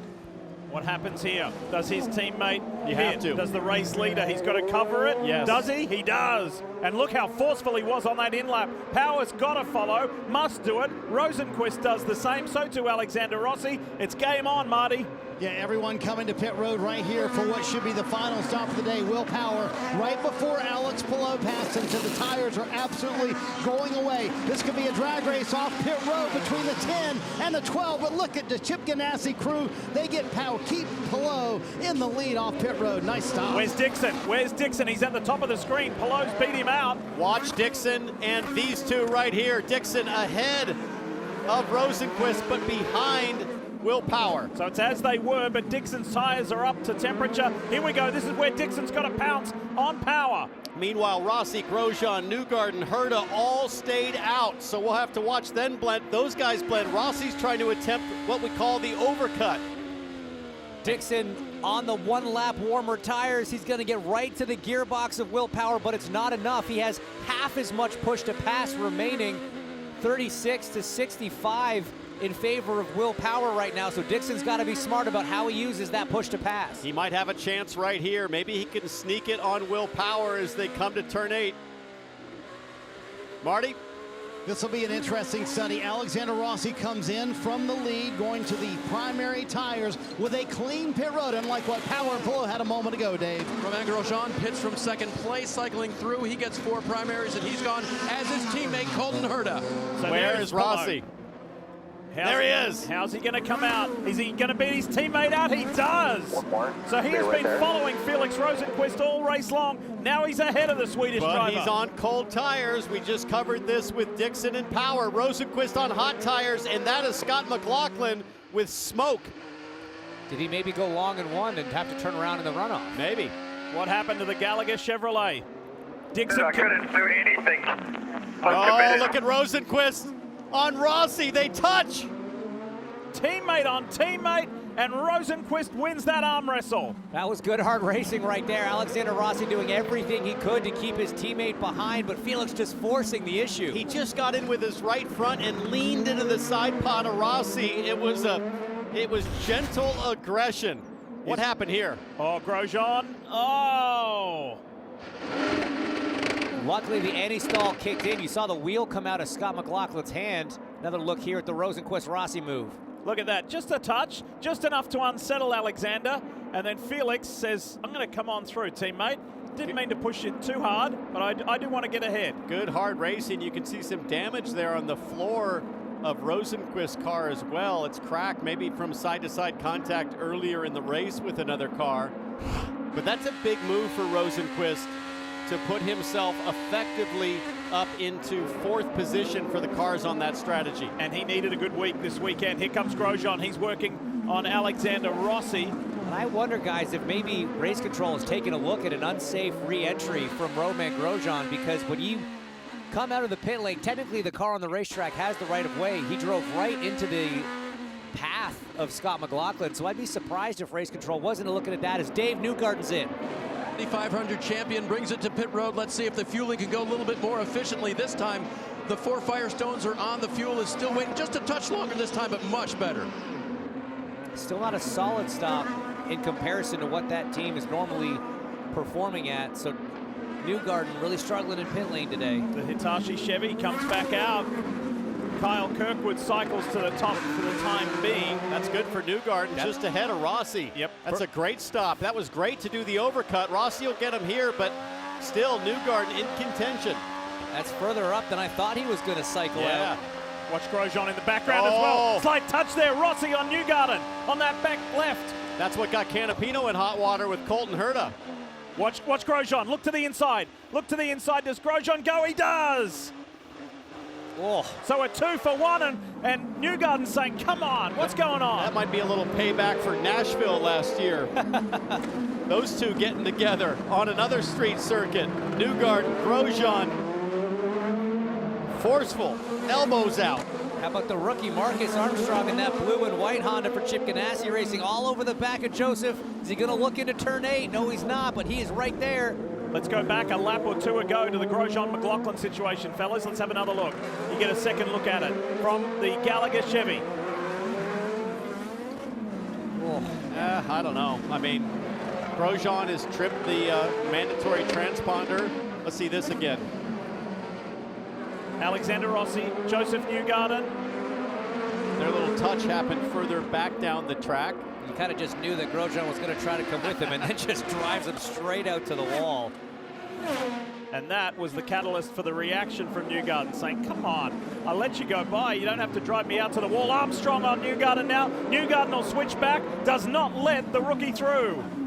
Pulls off the nice over-under on Marcus Armstrong. Great little battle here happening.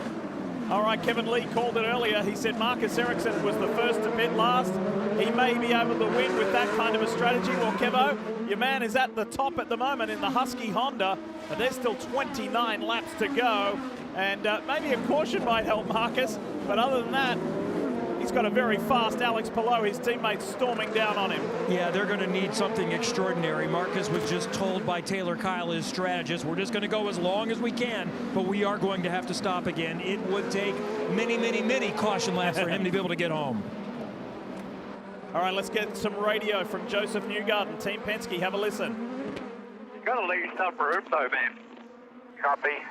Yeah, Rose, we'll talk about it after. Just good laps here right now, and then we'll have to save a little bit of fuel. Couple cars still have to do some cycles here. Pardon me, that was the 3-car, not Newgarden. It was McLaughlin.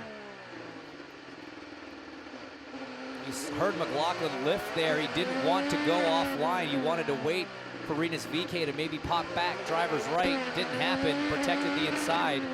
VeeKay's getting very defensive through this section. See what happens in this final left-hander. Rinus was running as high as 10th earlier in this race. He's had a good race result here in the 24. There you go. Scotty Mack on the inside, turn 8, got it. That was a great move. That was a decisive pass from Scott McLaughlin. Rinus tried to block. And honestly, Scott was just having none of it, as now Canapino all over the back of the 21.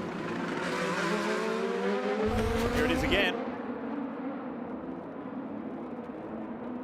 Textbook. Perfect timing, excellent technique on the brake pedal to not lock up offline where there's not as much grip. McLaughlin cleared and going forward. All right, Marcus Armstrong says, I want a second shot at you, Mr. Indy 500 winner. Doesn't get it then. The American Legion car still working, and in the background, looming is Colton Herta in 11th. But guys, ahead of this battle, you want to talk about the overcut, pitting on lap 70.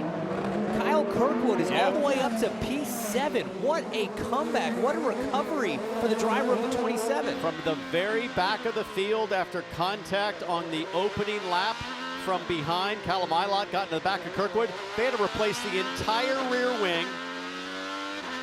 And they have been fast all weekend, and Kirkwood getting a chance to show it now. This is what happened at the start. Left-hand side of your screen, second pink car in line. The 27 of Kirkwood is going to go trailer mode with Callum Ilott here. Watch this, the green and black car's going to climb it. Boom. Damages the whole rear wing assembly of Kyle Kirkwood. And that forced him to come in, emergency service while the pit road was closed, then cycled back around, came and stopped again for a regular service, and has been working his way through the field, likewise with his teammate Colton Herta. So the Long Beach winner runs 7th. 24 laps to go here in the Chevrolet Detroit Grand Prix. Let's bring you some pit time differential and comparison between Alex Palou, the favorite to win this race, over Will Power, who have been having a fantastic fight pretty much all day long. Yeah, you see it right there. We talk so much about how the in-laps and out-laps on a green flag cycle are so important. That time on pit lane, almost even between the two, only a 10.5, but a second on each the in and out laps for Alex Palou leaves him 2.3, almost 2.4 seconds quicker over the cycle. So big advantage to Alex Palou. Thank you to NTT for that information as we see Marcus Ericsson, Kevin, come to pit lane.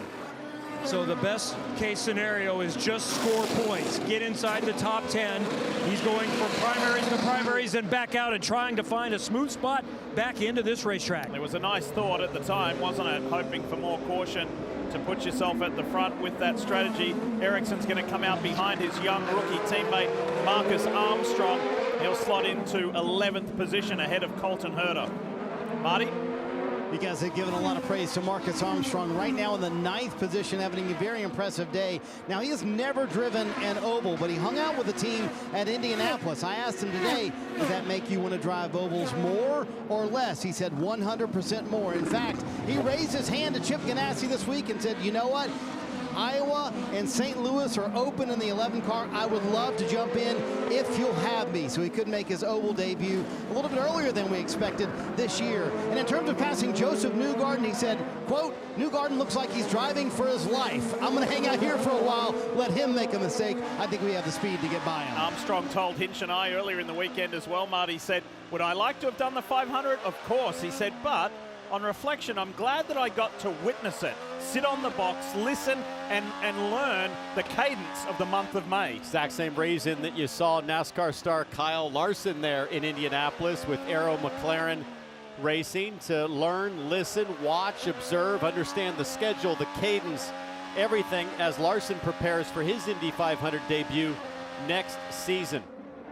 One of the retirements of this race is Rahal Letterman landing against Graham Rahal. A few moments ago, Kevin caught up with him. Graham Rahal also out of this race. I guess we could say in your long career there is a first time for everything. What happened? Yeah, I mean, just don't know. Obviously, just got I got a lot of understeer. I mean, it's on me. I need to obviously see the tape and understand. But as I was just saying to Kathy, I'm just disappointed in myself with all the errors this weekend. Just not driving well. And it's hard when you're in a position like this. It's hard to escape to figure out why, but ultimately it's on me. You got to perform a heck of a lot better than that.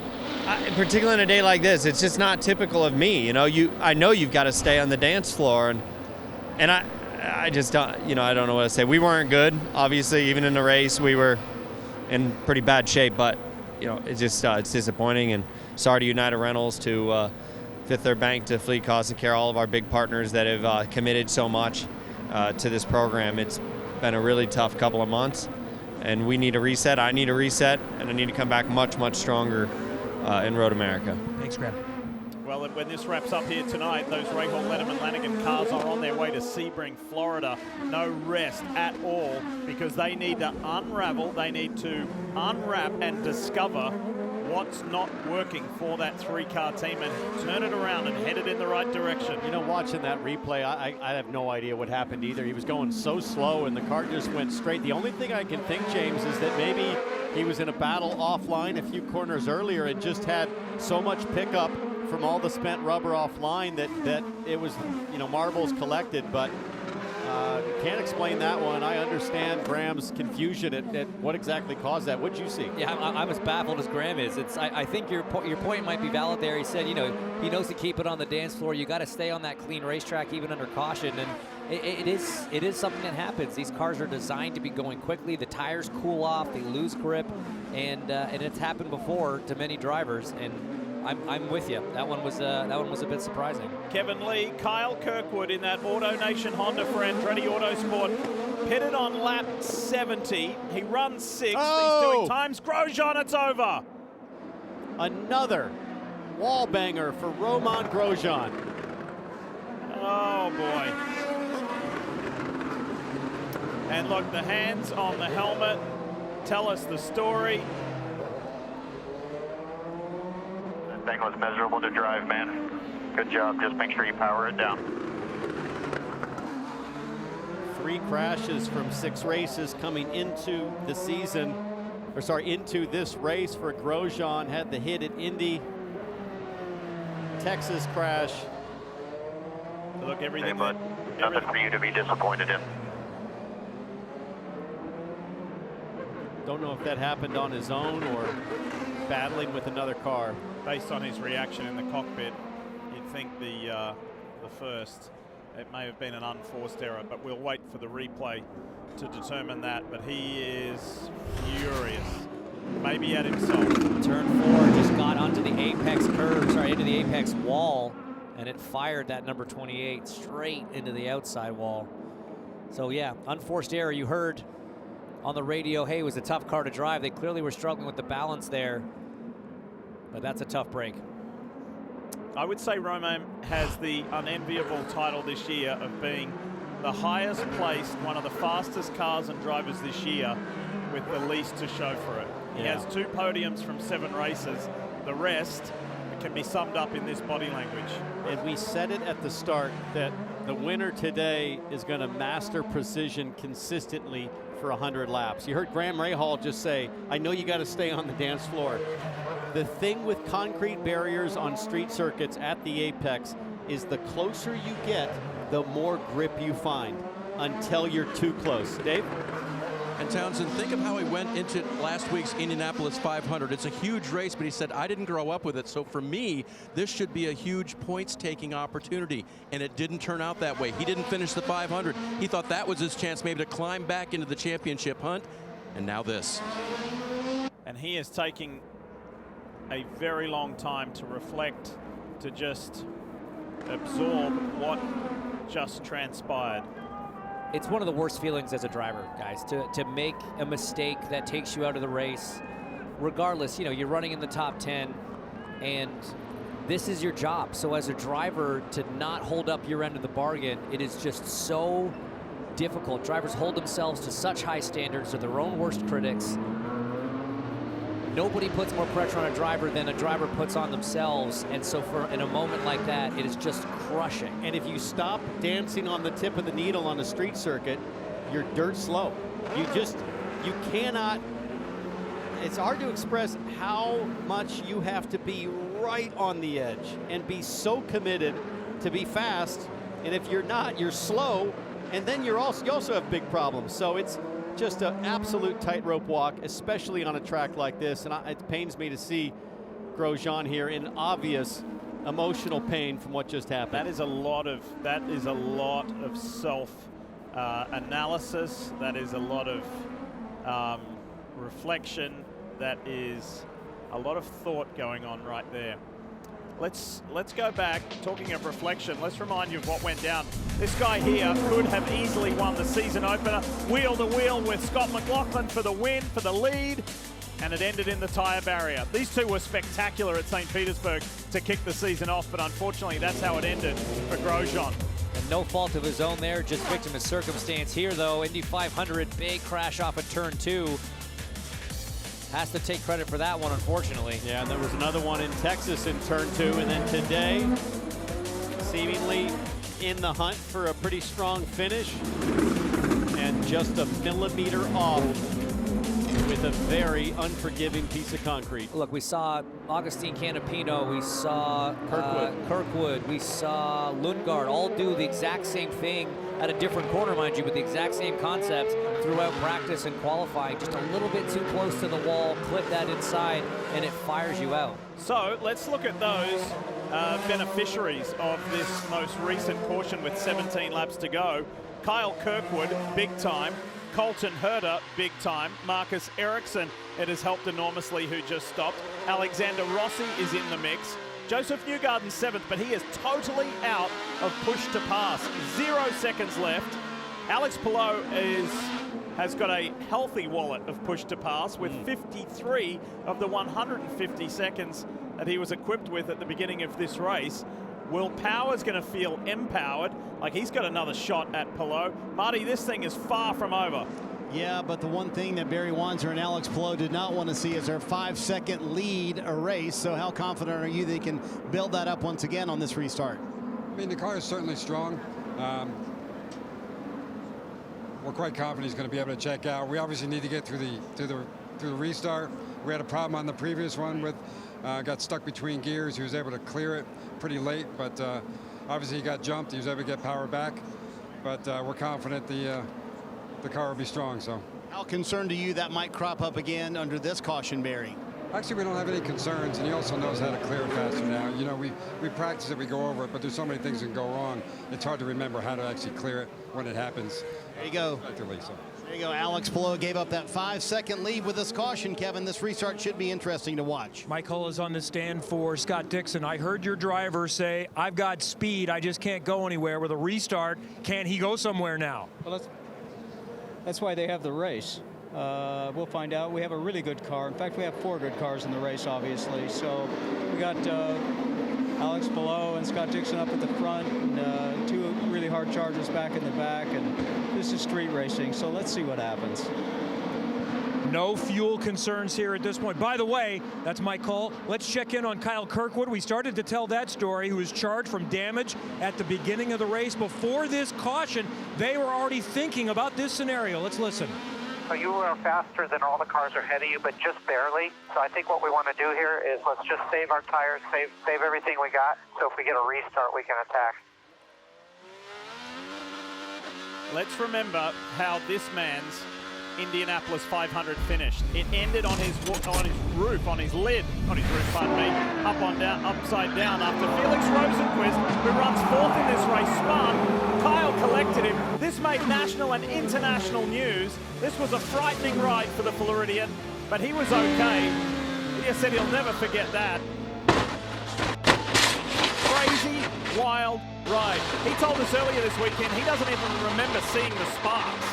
flying around. He was just like, wow, what's happening? And a lot of people asked him, why did you open your visor when you're upside down? He said, because it was pitch black, because the cockpit was trapped. I didn't know where I was. So terrifying crash for Kyle Kirkwood, and comes back here in Detroit swinging. Tough start to the race, but an excellent second half for the driver of the 27 AutoNation car. Ready to go, boys? You ready? Oh yeah. Why do you think I'm standing? Here we go. Rub your hands together because it's going to be on. And watch that red car in second. Power is going to try and return the favor to Alex Palou. 14 laps to go here in Detroit. Let's do it again. Palou with a bit of a power slide out of that last corner. I'm not sure Power's going to be close enough to pounce. Watch Kirkwood. Kirkwood at the top of the screen. Caution's out. What for? Full course yellow. David Malukas. David Malukas didn't make it to the start. I think that's on the finish straight coming out of turn 9. Did Kyle Kirkwood get ahead before the yellow came out? He had staged a move on that start straight on Alexander Rossi. Yeah, it looks like he's back behind Rossi, so race control will sort it out. They'll know digitally exactly where Kirkwood was based on all the timing loops around the track. But one thing's for sure, Kirkwood's fast. He is definitely fast. He's going to be upset that that yellow came out when it did, just because that pass was more than likely going to be executed. That's what happened to the Dale Coyne with HMD Motorsport driver David Malukas. Over and out in Detroit. If you like what you see right now, like Flavor Flav does, June 18th, just a couple of weeks' time, IndyCar's back on track. It's on USA on Peacock at one of the fastest tracks on the schedule. That is Road America, Elkhart Lake, Wisconsin. Yeah, Flavor Flav's applauding that, and we do too. One of the best tracks on the calendar, and very different to this street circuit here in Detroit. Under our most recent caution, Marty, for the 6th time. Let's chat with Ron Wierzewski, the strategist for Will Power, who got Alex Palou on one restart. So what can Will do differently on this restart to maybe get past the 10? We'll see. I mean, Will's been doing a good job all day. I mean, you know, he's been hanging in there. We've had, you know, a competitive car. I think Palou had a problem, but, you know, I think we got pace too. We just got to see, as long as they're about equal on push to pass, I think it's going to be a dogfight to the end. I mean, he's a top competitor, so I hope we got something with the Verizon Chevy today. Hey, and Diff, guess who's exactly directly across from the 12 pit box? Flavor Flav, the new Will Power fan, trying to cheer his guy to victory. Well, we'll see if he can get it. We will see. I got to say, we get a lot of celebrities at races. This guy knows what's going on. He's up on the railing. His guy, Will Power, is ready to go. He's checking timing and scoring. He knows what time it is. It's time to pounce. It sure is. Hey, keep an eye on Felix Rosenquist as well. There he is, popping into shot. Rosenquist looks good. He's right behind Scott Dixon, by the way. Here he is, the Onsemi Chevy. This is the NTT data view. It's been a while since Rosenquist has had a podium. Remember, he crashed out. We just showed you that. From the Indy 500, he was a contender there. So he had a podium in Toronto a year ago. That's been too long as far as Felix is concerned. And so let's see if this very well-liked Swedish driver can stitch it together here. He's going to have to come up with something special on Dixon. He might need some chaos in front, but he better watch out for Alexander Rossi behind him. Rossi running 5th. Not good enough for a guy like Alexander Rossi coming over to Aero McLaren this year. Rossi wants to be on the podium. He's got a great shot right now. Rossi also knows he's going to have his mirror full of Rosenquist after that last restart. All right, well, who's going to win at a new circuit? Here's a list through history. Ari Lyondike, our old mate PT. He was the first to win on the streets of St. Pete. Dario Franchitti at Iowa. Elio Castro Neves at Barber Motorsports Park. Who else won at new tracks? Simon Pagenaud was first at the Indianapolis Motor Speedway road course. Will Power, Road America. What Hinch is not happy here. What's missing, Hinch? I guess NOLA didn't happen in 2015. That's cool. We'll get back to you on that. We'll get back. Check with the graphics department. It's deep in your heart. We know. We know. Hey, we had the pleasure of calling your races. All right, this one's far from over. 10 laps to go here in Detroit. Watch Power on Palou. Watch Rosenquist. Oh, it's on. He's not close enough, but Power is close this time. It is on for Will Power. Great run. He pops to the outside as they come to the brake zone. That's going to be the long way round. That's going to be tough from there. Can Power force Palou into a mistake? What's Dixon got? Oh. Power tries to switch back, but he's there. Dixon's there. And Dixon stalls, and Rossi's the big winner. Rossi goes from 5th to 3rd in the one corner. Power got into anti-stall mode, and now Power shoves Scott Dixon back off the track. Kyle Kirkwood's going to pick up a couple spots here as well, guys. I want to say I robbed Alexander Rossi there. He's gone from 5th to 2nd. Awesome move from Alexander Rossi. And that all started because Palou did get in a little deep. He had some rear lock, and that pushed both him and Will Power wide. Will got the anti-stall after Scott Dixon got into him, so a bit of a chain reaction there. And as you say, the big winner, the McLaren of Alexander Rossi. Look at Colton Herta trying to work Scott McLaughlin and get forward. Herta still has that damaged front wing, but he's trying. The leaders now coming to the backside of the track. We'll see what kind of run Will Power can get this lap. Single digits, 9 laps to go. Alex Palou has bolted. Alexander Rossi is the next one in his mirror. And then we pick up Power, Rosenquist, Dixon. Kyle Kirkwood's not out of this one either. He's working on Scott Dixon a little further back. Push to pass is now back active. Now that we've completed that first lap after the restart, you can see there Palou leading the charge there on remaining push to pass, but let's take a look at this move. It's when the red car of Power switches back on the inside and Dixon and he collide. Watch this. Palou gets some lockup, has to overcorrect, or correct, I should say. Power looks to cross up Palou, but comes right across the bow of Scott Dixon. Power gets up on 2 wheels. He's bicycling right there. And then Alexander Rossi says, you guys can scrap it out. I'm going to scoot up the inside and make up 3 positions. Caution again. What's it for? Stingray Rob. That's such a shame. We had a good little battle forming here. Just in the runoff there at turn 3. Shouldn't take long to get Stingray Rob refired and back to green. Oh, I just noticed too, in that replay, Scott McLaughlin and Marcus Ericsson coming side by side. Santino Ferrucci in the AJ Foyt Sexton Properties machine. He's involved. He needs to help restart it. This is going to be a chaotic end to the Chevy Detroit Grand Prix. Here's what went down.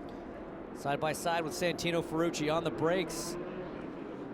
I don't know if they both got in deep or if Santino got in too deep, locked up, and kind of forced him. This is Power on Palou, and look to the left for Dixon. Boom. And there goes Rossi. You hear him revving up. That's because the anti-stall had kicked in. He was essentially stuck in neutral. You've got to get on the clutch paddle, re-engage the clutch, and then release it to get drive again. This is Kirkwood. And Will did a nice job of just firing it back down the inside of Dixon there. It's all elbows out. This is a street fight with a handful of laps to go. And here's Rossi watching the C's part in front of him. There's his teammate. There's Dixon. There's Power. 1, 2, 3. Never made 3 easier passes in his life. Take your ticket and head forward. Watch Power get up on 2 here. Boing. Amazingly, no real damage to any of the cars, just a big spot of rubber on the nose of Scott Dixon's race car. Turn 3 has not disappointed for the action zone. Stingray Rob in his Dale Point Racing with Rick Ware Racing Machine refired and sent past the crowd there at Hart Plaza here on the streets of downtown Detroit. As we get an update from Dave Burns. Dave? Checking with Brian Barnhart, strategist for Alexander Rossi. Lee Diffie described it as he's never gotten 3 positions so easily in his life, but that was a lot of work even at that. Yeah, it's been a lot of work all day. Really proud of this Aero McLaren group. They've done a great job. Alex done a great job on the racetrack, got him in a good position here. It's going to be pretty crazy for the last couple laps here. I never thought of this place as that much opportunity, and you had some adversity earlier today, so how have you kept Alex in the game? We're just going to do our best we can here. We got him on a good tire here. We're going to get the 1 to go sign here, and let's go see what we can do. All right, looking at the 7 car, Brian Barnhart. It's always good when you see Brian smile. Feeling good about his driver, this man here, Mission Foods on board of Alexander Rossi. He podiumed at the recent Indianapolis Grand Prix. prior to the 500 to kick us off for the month of May. So coming out of the month of May, Alexander would dearly love to grab this second spot. Can he go one better and get a win? How has Alexander Rossi been on the button this race? Push to pass there, seconds remaining. They started with 150. Palou still in great shape along with Will Power. Rossi just 18 seconds left. Marty? Even Townsend Will Power wanted to know what happened to cause that last little incident where he lost those spots. Listen on the radio. Palou did a good job of protecting the inside there. When you turned across, the 9 drove in and you drove over his wing, or he went under you. Copy. And then he asked how much push to pass is left. They let him know you're tied for the most with Palou, so Power feels like he's not out of the game even though he's sitting in third. They all know what that turn 3 is like now on a restart. They've had to do it so many times. We're under our 7th caution for some 31 laps, so a third of this race basically has been run under caution. We knew it was going to be wild. We knew it was going to be a little bit chaotic, and the best is yet to come with this run for the finish. Has Alex Palou got the magic? First street course pole position yesterday in the Ridgeline Lubricants Honda. Can he grab a race win to go with his Indy Road Course race win and extend his championship lead by more than a race victory? This is the rundown at Water Street, turning left at turn 1. Be ready. Be ready. They are all ready. Look at them. Noses on gearboxes. Green flag is out. Here we go. Lighting it up off turn 2. Who's close? I like the look of Rosenquist on Power. It's a great jump from Palou, but these three here, Rossi, Power, Rosenquist, all nose to tail. They got to sort this out when they get down to turn 3. Who's the best on the brakes? Power goes wide. Rosenquist's got an inside run. Almost gets Power. Power's going to have the inside run for turn 4. Rossi struggling with Power down as Will Power goes past Rossi in an impossible break zone. Great move. He said that he felt like he still had a chance. Now he's full focus on Alex Palou at the front. Scott McLaughlin on his teammate. Pushes by Joseph Newgarden. Joseph Newgarden out of push to pass. Push to pass is going to be active as of right now across the alt-start finish line. Rossi defending against Rosenquist as Scott Dixon looks down the inside. Dixon did the same defensive move from Kyle Kirkwood. Marcus Armstrong is tucked in behind. Overtakes available. Rossi First struggling. 2 have bolted. Brian Barnhart reminding him overtakes available, but it's going to be not enough as Rosenquist goes back to the front. He's desperate for a podium, Felix Rosenquist. Rossi's going to come back. Wow. These are teammates and they're not hitting. Really good top shelf driving from the McLaren man. All of these drivers going to be on push to pass right now. Felix Rosenquist, all sorts of wheel spinners. Scott Dixon now level with Rosenquist. Watch Kirkwood. He's going for a twofer. 2 for 1. Tried to go around them. Tucks back in. Kirkwood looks 3 wide. Now McLaughlin and Ericsson, the red and white cars side by side. Herta goes wide. Long and wide. Oh, nearly got the tires. Just kept it out. The Gainbridge Honda, but now defensive from Marcus Ericsson on Scott McLaughlin as we head down the hill into 5. McLaughlin has been relentless on his moves. Ericsson's making it tough for the Gallica Chevy driver. 4 laps to go. Oh, what they doing? Good forward here, bud. Let's go get him. What a wild finish. I think that might have been Rosenquist's radio, perhaps, talking about Rossi as the teammates were going eye for an eye before the back straightaway. Ericsson really struggling for grip now. Well, Rossi just did what Rosenquist did to him. Same moves, pro driving, good stuff. Here's the challenge now for Rossi. 4 seconds left of push to pass. Felix Rosenquist behind has 20. He's going to be massively exposed as they head down the straightaway, and look at Newgarden all over the back of Marcus Ericsson. McLaughlin got Ericsson, no worries, so he set sail. McLaughlin's working on Marcus Armstrong. He's the next one. 3 laps to go. That's it. Here in Detroit, Alex Palou leads by just over a second on Will Power. Who's going to get this final step on the podium? 2 McLarens. That's the front wing, by the way, of Colton Herta. Oh boy, that is dangerously close to the racing line. But I think they'll stay green once the drivers know it's there. Look, the entire main plane on the right front of Colton Herta's wing is gone. That'll mean no front downforce, Massive understeer. It's going to make braking a huge challenge for Colton, as you see. Whoa. Locking up that right front's going to be so easy without that downforce pushing that corner of the car down. And this is what happened. Memory on the restart ran way wide, just clipped the tire barrier. Kind of run can Rosenqvist get? I think Rossi is 2 seconds left on push to pass. Right-hand side of your screen, Rosenqvist, does he pop? Yes, here comes Rosenqvist. Look at this, the teammates. Again? Oh, this might be a relationship changer for these guys. Rossi in the wall, Dixon pounces, Rossi's got the inside. Rosenqvist gave Rossi a big old concrete slapper with his right rear, and now Rossi loses another spot to Dixon. It's the exact same move we saw Rosenqvist pull on Rossi earlier in the race, just leaning on him on the brake zone into 3. Rossi lucky to not bend something with that contact. But with 2 laps to go, there's no teammates. There are no expectations other than getting yourself to the best position as the white flag comes out. One to go, less than 1.7 miles. What a run this has been from Alex Palou. He was one of the standouts in the field in the Indianapolis 500 a week ago, led the majority of laps in the opening stanza. Pit lane incident, fought his way back to an unbelievable top 5 finish. Got his first street course pole here yesterday. He came to Detroit as the championship leader, and he is going to extend his lead. This has been impressive from the Spaniard. He's like a surgeon, so precise, so methodical with every step. Never a hair out of place in terms of his driving, and it has paid off today.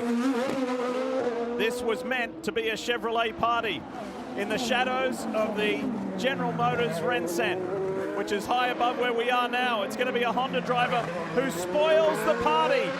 Racing back on the streets of Detroit, and it's Alex Palou who wins the Chevrolet Grand Prix of Detroit. Awesome job. Boy, he had to withstand some pressure. Multiple restarts over the course of 7 yellows. That was frantic. It was at times chaotic, but Alex Palou prevails. Great job, Alex. Great job. Big sigh of relief. He extends his championship lead, and he joins Joseph Newgarden as a multi-time winner this season. How about that one? Like to be a fly on the wall inside the Arrow McLaren team after that as well. Between Rosenqvist and Rossi, things were getting testy, but that's a sub-story. This is the story. Alex Palou has constructed a very strong platform to try and get his second championship.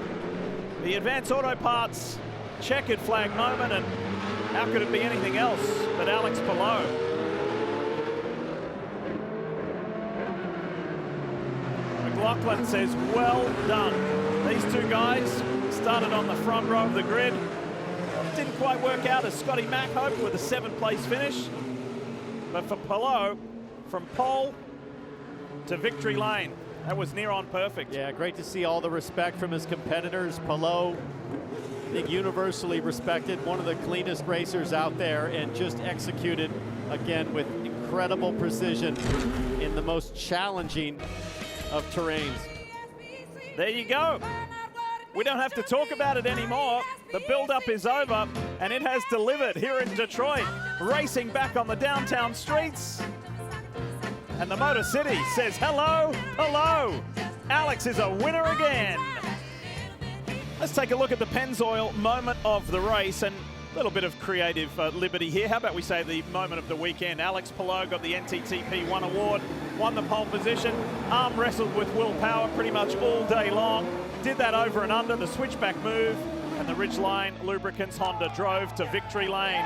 First time back here on the downtown streets of the Motor City, and Palou becomes the 2nd driver this year to go from pole to victory lane, and that just happened to be on a street circuit as well, like Kyle Kirkwood in Long Beach. And fellas, that's more than a race victory advantage. That's an impressive gap after just 7 of 17 races. Looking down through the updated standings, how about Rosenqvist? that forceful move with Alexander Rossi to get himself on the podium. He moves up 3 spots to make it into the top 10. James, who has your eye here? You look for the jumps right there. Alex Rossi getting the spot there. But for me, Marcus Ericsson still has a nice gap over Joseph Newgarden. He's holding on nicely to that second place. Time to join Marty Snyder. Time to celebrate. How about that one, mate? How about that for Alex Palou? Climbs out in front of some fans right by the Detroit River. He is a winner on the streets of Detroit. Cool how close these fans can get to a driver climbing out here in Victory Lane. So Alex, on a weekend when you said the track was too tight, too many bumps, too much traffic, how did you make it look so easy? Oh man, the number 10 Ridgeline Lubricants car was on point today. Honda gave us everything we needed with fuel mileage and all the power, so super proud of the job we did. Was tricky at the end, man, with those tires. Couldn't really get into temperature, but super proud. Barry Wanzer comes in with a hug. Awesome, awesome.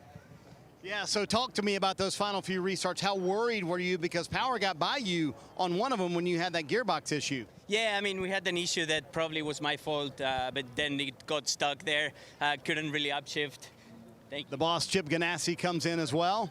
And then he was on alternate, so I couldn't really get into temperature. So yeah, proud that we got it back and that we got another win this year. You are now plus 51 in the championship standings. Is this starting to feel like your championship year, Alex? No, not yet. It's too early. I mean, I wish we could say that, but yeah, we'll keep focus on next few races. There's a few that I really love coming now, so yeah, we'll keep on pushing. Were you carrying a little extra motivation after what was a very frustrating 500 when you felt like you had the car to beat this weekend? Yeah, sure. I mean, I wasn't really frustrated. It's Indy. We know how difficult it is to win, so I was proud that we made a huge comeback, that we had one of the best cars, if not the fastest. So happy that we're now on victory lane again. Alex Palou, dominant here on the streets of Detroit, gets his second win in the last 3 races, Dave.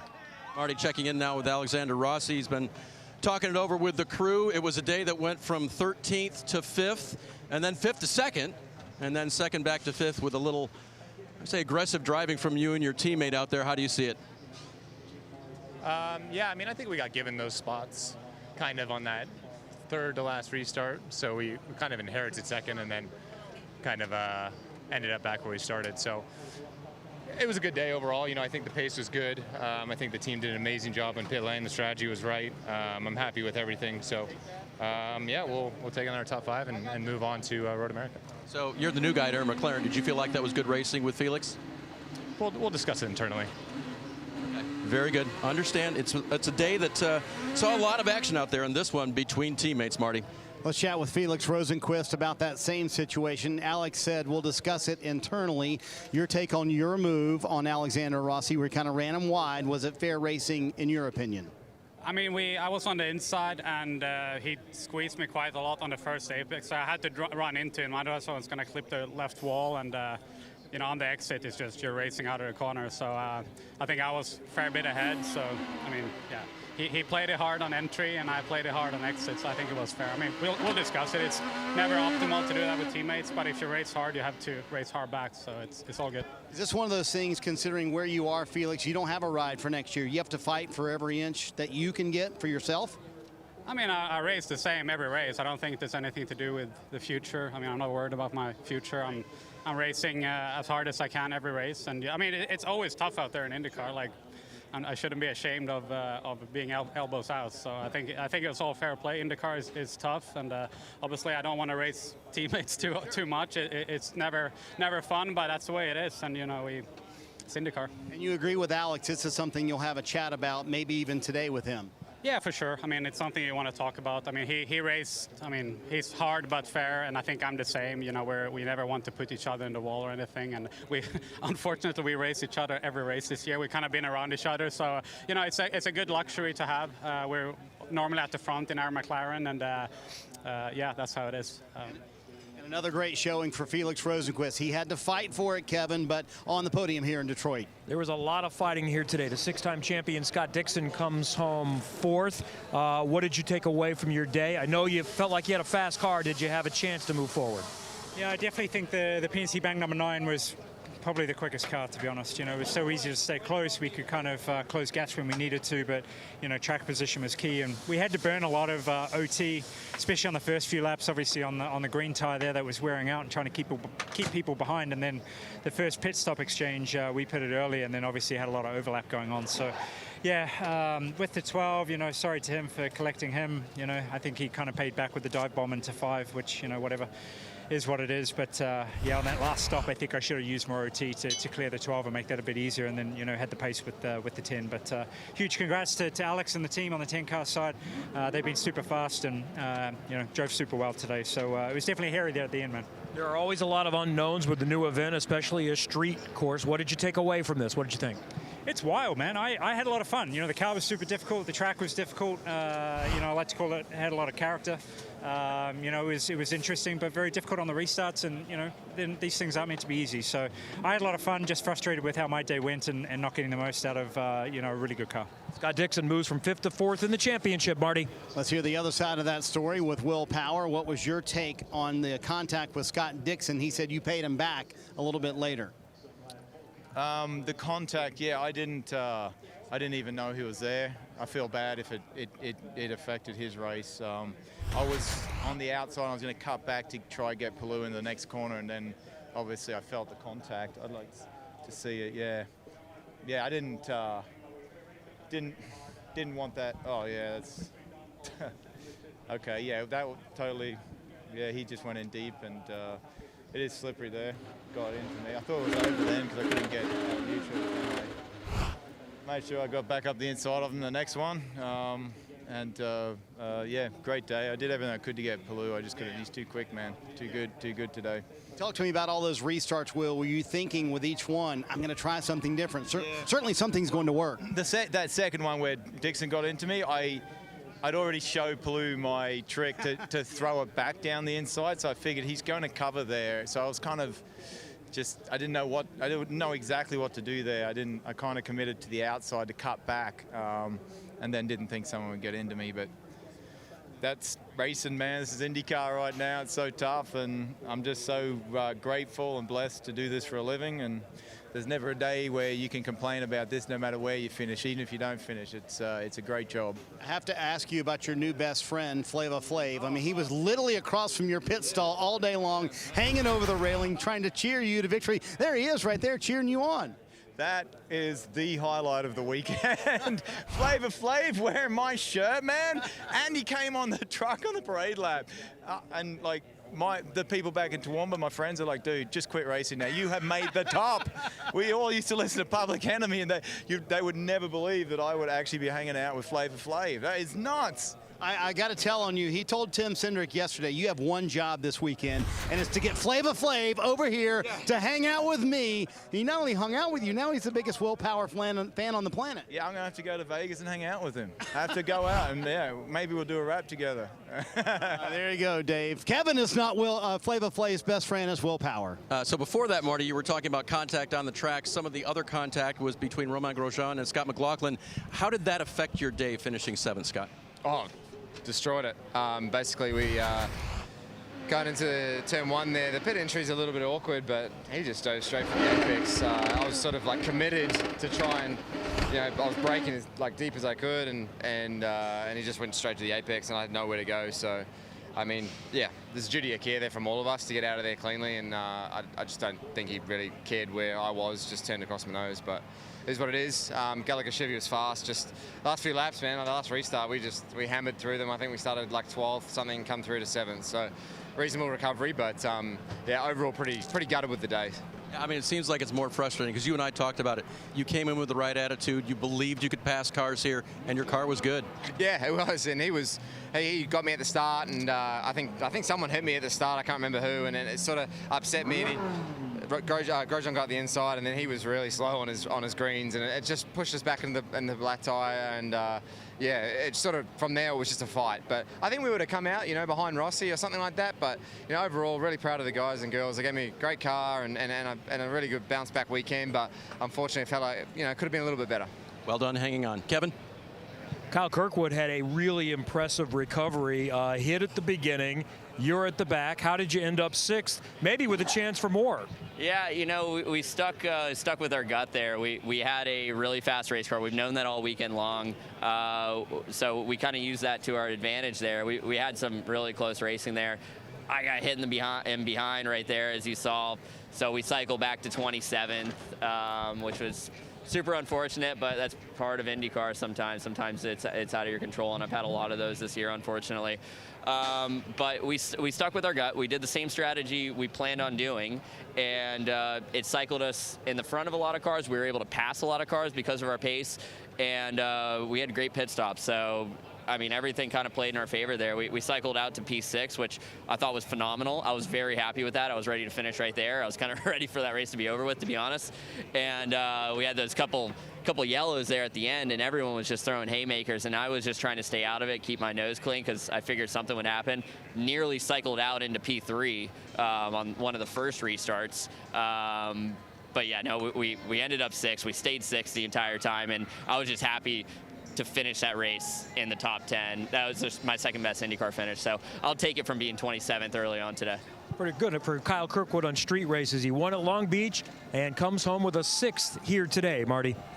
Let's talk with Chip Ganassi, the winning owner here on the streets of Detroit. It's always significant when you win in Detroit, isn't it, Chip? But how did Alex Palou make it look so easy? I'll ask you what I asked him. You know, that's a good question. I don't have the answer to it. I mean, the guy, he just took to this place when we got here. I know he was complaining about the track yesterday, but I think it's his new favorite track today. I would say so. Were you surprised after what seemed like a fairly clean race, Chip, that there were so many restarts at the end? Yeah, I mean, it was just, you know, guys realizing, you know, a lot of these places we go, you can only make up time on a restart or on a pit stop, and so that's a time sometimes you see some incidents from time to time. He gained 20 points in the championship standings today, which is crazy to do in one race. So is it starting to feel like to you his championship run of a few years ago?